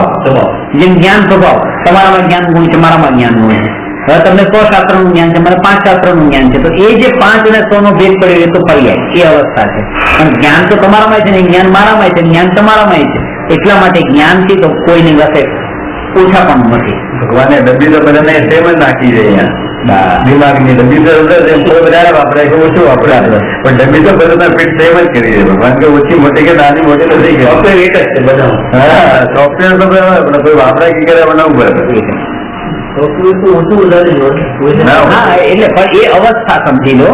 એનું હાર્ડવેર જે છે સોફ્ટવેર છે ને 1 લાખ એપ્લિકેશન ને આમાંથી એક એપ્લિકેશન હું જુનાનું કરું, કોઈ 1 લાખ એપ્લિકેશન યુઝ કરે. ઈ તો સોફ્ટવેર છે. સોફ્ટવેર સાઈઝ તો છે ને, મેમરી તો જીબી જેટલી ગાલી 3 GB ગાલી બધા યુઝ કેટલો કરવાનો બધા ડિપેન્ડ. અરે અત્યાર સુધી આમ તમે એટલી બુદ્ધિ હોય, એટલું જ્ઞાન હોય, ક્યારેક બુદ્ધિ ભ્રષ્ટ થઈ જાય એટલે સોફ્ટવેરમાં ક્યારે વાયરસ ઘૂસી જાય. હા, વાયરસ ઘૂસી જાય. બધી સેમ જ છે. અહીંયા મૂક્યું છે ને બધા સેમ જ છે, કોઈ ફરક નથી. ભગવાને થોડે કે પાર્ટિલિટી કરી કે તમારે વધારે નથી, એમને ઓછું મૂક્યું કે એમને વધારે મૂક્યું. ભગવાને કોઈને નથી કે ભગવાન નથી મૂકી, પણ એ તો હજી આગળ સમજવું પડશે. ભગવાને કરનારા નથી, જે બધું છે એમ સેમ જ છે. અનંત ગુણોનો સમૂહ, દરેક દ્રવ્ય અનંત શક્તિશાળી છે. તમે અનંત શક્તિશાળી છો, હું અનંત શક્તિશાળી છું. શક્તિ દરેકમાં એક સરખી છે. તલ તો બધાને એક સરખા મળ્યા છે. હવે કોણ કેટલું દબાવી માંથી તેલ કાઢે છે એ એના ઉપર છે. એ જેટલું તેલ નીકળેલું છે એ એની આપણે વાત કરીએ કે તમારામાં ઓછું, મારામાં વધારે, પણ શક્તિ તો હજી એટલી જ છે. એક પરમાણુ કેટલી એટમમાં બનાવે તો કેટલી શક્તિ, શુદ્ધ પરમાણુમાં કેટલી શક્તિ. હવે એવું નથી કે એની શક્તિ તો બધાને એક સ્ટેજ નો કાઢો છે. હવે એક સરખા ભાગે ત્રણેય ભાઈને આપી દીધો. નાનો ભાઈ છે એને પણ એનો રસ પીધો, બીજાએ પણ પીધો, ત્રીજાએ પીધો. મોટો ભાઈ કે છે બસ મારું તો પેટ ભરાઈ ગયું. નાનો કે મારું ભરાણું નથી. હવે એને મળ્યો તો એક જ શક્તિ વાળો, આદિ શક્તિ વાળો, પણ એને ચાલ્યો નહીં, થોડોક રસ પીધો, ફેંકી દીધો. શક્તિ તો અંદર ભક્તિ ભરપૂર હતો, પણ એને ઓછું લીધું તો એમાં એની ભૂલ છે. ત્રણેયને એક સરખો મળ્યો છે. કોઈ વધારે ચાવીને પૂરેપૂરી શક્તિનો ઉપયોગ કરે છે, કોઈ ઓછો કરે તો એનાથી ઓછો કરે. એ વાત છે. શક્તિ તમારામાં પરિપૂર્ણ, કોઈ કમી નહીં. ગુણ તો બધાને એક સરખા છે ક્વોન્ટિટીમાં. એક પર્યાય સુધી ત્યાં પહોંચી ગયા. એની પર્યાય ને ગુણ આપણે ગ્રહણ કરવાના. એનું બી એ છે કે એ જે પર્યાય સુધી એના ગુણ પહોંચી ગયા છે ત્યાં આપણે પહોંચવાનું. એ પર્યાયમાં ક્યાં પહોંચી ગયા છે? પોતાની પાસે એટલું કે આ જે કર્તૃત્વ બુદ્ધિનો જે બોજો છે કે લાવ હું તમને કંઈક આપું તો મને કંઈક આપો, હું તમને કંઈક આપું તો મને આપો, કે નહીં, પરથી ડિસ્કનેક્ટ થવા માટે, છૂટા પડવા માટે આ ઉપાય છે. શરૂઆતમાં મુંબઈમાં એક ભાઈને મેં કીધું હતું કે તમારી પાસે ઘર છે રહેવા માટે? તો કે આ છે. તો મેં કીધું કે હું નાની રૂમમાં રહેતો હતો, મારે એક ઘર જોઈતું હતું. મેં તમારી પાસે ઘર છે? કે આ છે. તો મને આપો ને ઘર. તો તરત પછી બીજા પડે જવાબ બદલાઈ ગયો કે ના ના નથી નથી કીધું.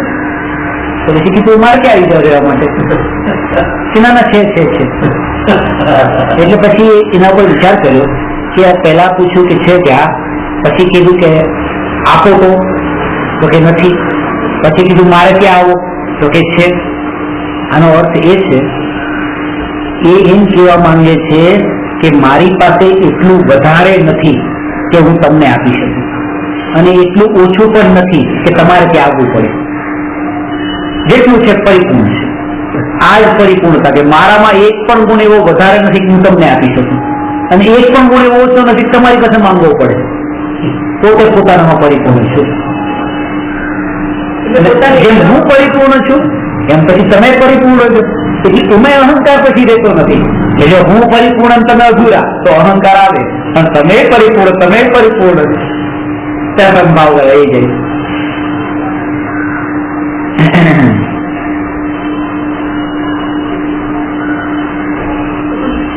અગુરુ લઘુત્વ ગુણના કારણે અનંત ગુણોના પિંડરૂપ જીવનું સ્વદ્રવ્યપણું કાયમ રહે છે તે શરીરાદિ રૂપ કદી થતું નથી. એટલે એક ભારત પાકિસ્તાનમાં મળતું નથી, એમાં આત્મા શરીરાદિ રૂપ થતો નથી. સાથે સાથે એ જ ક્ષેત્ર પર રહ્યો પણ એકને એના ગુણો ન થયા, શરીરના અને આત્માના. શરીરમાં જ્ઞાન છે કે નહીં? નથી. આ બધું બોલવામાં આવે, શરીરમાં જ્ઞાન છે, આ શાસ્ત્રમાં જ્ઞાન છે, કોમ્પ્યુટરમાં બહુ જ્ઞાન છે, એ બધું બોલવામાં આવે. ખરેખર આમાં જ્ઞાન નથી. જ્ઞાન આત્મામાં છે. કોમ્પ્યુટર બનાવનારું જ આત્મા. જ્ઞાન આત્મામાં છે. અગુરુ લઘુત્વ ગુણના કારણે જીવનું અસંખ્યાત પ્રદેશી સ્વક્ષેત્ર કદી પરરૂપ ન થાય, પરમાં ભળી ન જાય. બે જીવનું સ્વક્ષેત્ર કદી એક થતું નથી. અનંત જીવો એક જ પ્રદેશ પર રહે છે, તેમ છતાંય પોતાના સ્વતંત્ર અસ્તિત્વને છોડતા નથી. એકમાં અનંત સિદ્ધ ભગવાન રહે છે ને, એક જ જગ્યા પર. એકમાં અનંત સિદ્ધ ભગવાન રહે તેમ છતાં પણ પોતાના સ્વતંત્રતાને એ છોડતા નથી.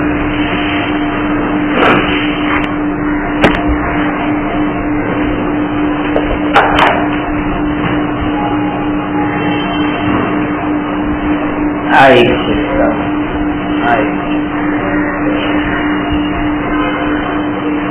હવે આ રીતે આ બધા એકબીજામાં બધા એક સાથે મળીને આમાં આ વાતો પાઠ બનાવે, આગે રીતે અનંત સમજી લો. પણ તેમ છતાંય આ છે બધા એકબીજા મળે, તેમ છતાંય આ વસ્તુનું આનું પોતાનું અસ્તિત્વ આટલા પૂરતું પોતાનામાં જ છે. એને આ કોઈ સાથે આ બાકીના જે છે એની સાથે કોઈ સંબંધ નથી. આ પોતાનામાં છે, આ પોતાનામાં છે, આ એનામાં ને એનામાં છે. બધા સાથે હોવા છતાં પણ પોતે પોતાના મર્યાદાની બહાર નથી જતા, સ્વક્ષેત્રની બહાર. એક જન્મા રહે પણ એકબીજામાં મળતા. એ તો અલગ અલગ ક્ષેત્ર ઉપર રહે છે, એક જગ્યા ઉપર થોડા બધા મેમ્બર રહે છે. આ તો એક જ પ્રદેશ ઉપર બધા દ્રવ્ય રહે, એક જ આકાશ પ્રદેશ પર. આ તો જોઈન્ટ ફેમિલીમાં પણ તો આ તમે આકાશ પ્રદેશ છે તો આ એમ નહીં, એકની અંદર.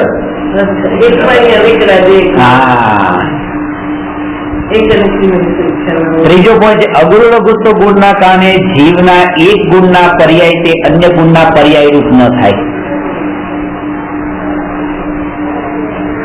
એટલે એક ગુણની પર્યાય એટલે જયારે સમ્યક દર્શન પ્રગટ થયું એટલે હવે કેવળ જ્ઞાન થઈ જ જાય એવું નથી, કે જ્ઞાન ગુણની પર્યાય છે, આ શ્રદ્ધા ગુણની પર્યાય છે. જ્ઞાની જે છે તો જ્ઞાની આ બધું જાણે છે. જ્ઞાની માને છે કે આ ઘરમાં પછી ઘરમાં રહી છે શું કામ, પૈસામાંથી દુકાનદારી કરે છે શું કામ. એક અંતર છે કે આ શ્રદ્ધાની પર્યાય છે, પેલી ચારિત્રની પર્યાય છે. તો આ સમજ્યા હોય તો ક્યારેય વિરોધાભાસ ન લાગે કે જ્ઞાનીનું આવું કેમ.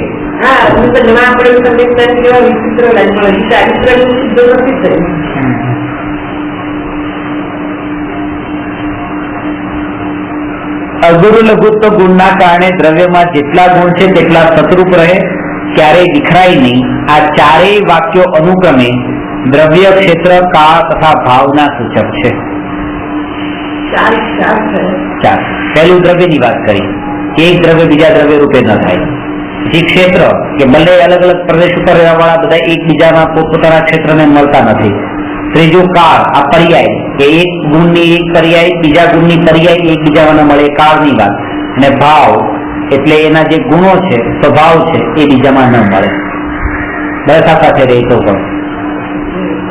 એટલે કે આત્માનો જ્ઞાન સ્વભાવ છે અને પૂતગલનો શરીરનો સ્પર્શ ગંધમનનો સ્વભાવ છે, એકબીજામાં ન મળે.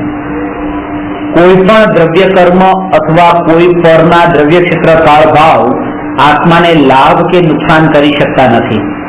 હું સ્વતંત્ર જ્ઞાનાનંદ સ્વભાવી પદાર્થ છું. જગતના સમસ્ત દ્રવ્યો મારાથી ત્રિકાળ ભિન્ન છે. એવી વેદ જ્ઞાન રૂપ જ્યોતિનો ઉદય અગુરુ લઘુત્વ ગુણ સમજવાથી થાય છે. અનંત ગુણ એકબીજામાં ભળે કે આ પૂતગલ એમાં અરે અનંત ગુણ પણ એકબીજામાં ન ભળે અને પૂતગલ ના અનંત જયારે એકબીજામાં ન ભળે તો પૂતગલ ના ગુણો જીવમાં કેવી રીતે ભળે? બે લેવાનું.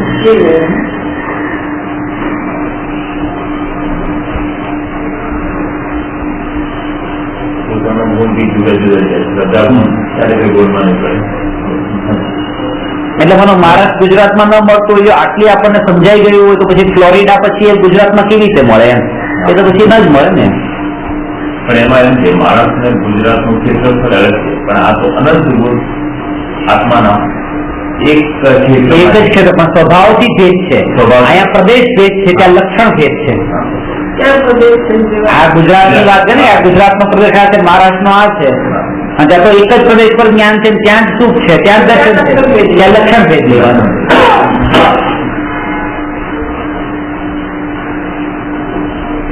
આત્મા પરદ્રવ્યને આધીન નથી. આત્મા પરદ્રવ્યનું કંઈ કરી શકતો નથી. આત્માનો એક ગુણ બીજા ગુણનું કંઈ કરી શકતો નથી. આત્માનો કોઈ પર્યાય પરદ્રવ્યના પર્યાયનું કંઈ કરી શકતો નથી.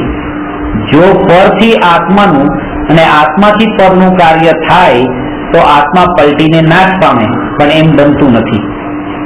આત્મામાં અગુરુ લઘુત્વ નામનો ગુણ હોવાથી આત્માના ગુણોની અને આત્માના પ્રદેશની સંખ્યા ક્યારેય પણ વધતી કે ઘટતી નથી. આત્મા અને આત્માના ગુણો હંમેશા પૂર્ણ શક્તિ વાળા રહે છે. અસંખ્યાત પ્રદેશી એનું જે છે એમાં પણ વધઘટ નથી થતી. સર્વોચ્ચ વિસ્તાર થાય પણ અસંખ્યાતમાંથી અનંત થઈ જાય અને અસંખ્યાતમાંથી સંખ્યાત થઈ જાય એમ ન બને. સમજાવી વાત? એટલે ચામડું છે પાણીમાં પલાળેલું હોય તો એને ખેંચે તો લાંબુ થાય, પછી નાનું થાય, પાછું સંકોચાઈ જાય, ફેલાઈ જાય, પણ એમાં નવા પરમાણુ આવીને ઘૂસી નથી જતા. અને નાનું થઈ જાય ત્યારે એમાં ભાઈ રબરની જેમ જ ઇલાસ્ટિક જે છે એમાં લાંબુ થાય, ઘટી જાય, તો એના કારણે એમાં પરમાણુ વધી નથી જતા, એવો એનો સ્વભાવ છે. એવી રીતે આત્માનો સ્વભાવ છે સંકોચ વિસ્તાર, જેને સરળ દ્રષ્ટા વધી જાય એમાં બીજા હવાની જગ્યા થાય. એ એમાં નથી ઘૂસતા ને, એ તો એ અલગ પ્રદેશ એનામાં આ એટમ ની અંદર વિકસિત નથી થયા એમ હવાની બધા. એટલે અહીંયા એટમ્સ જ લેવાના. એટમ્સ તો એના એટલા જ રહ્યા ને, જે ઇલાસ્ટિક ના એટમ્સ જેટલા છે એને મોટું કરો એટલે એમાં એટમ્સ વધી જાય છે, આમ બંધ કરો એટલે એટમ્સ ઘટી જાય છે, નથી કરતા એમ વાત.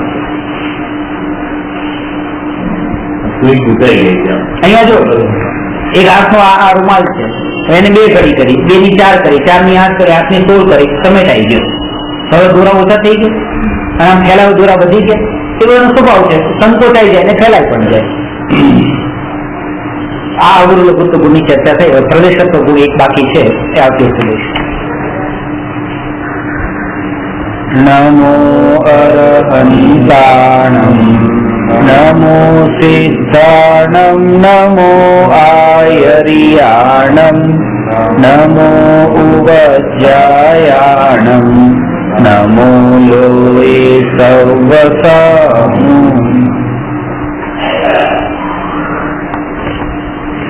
હરિહંતાણમ ને નમો અરહંતાણમ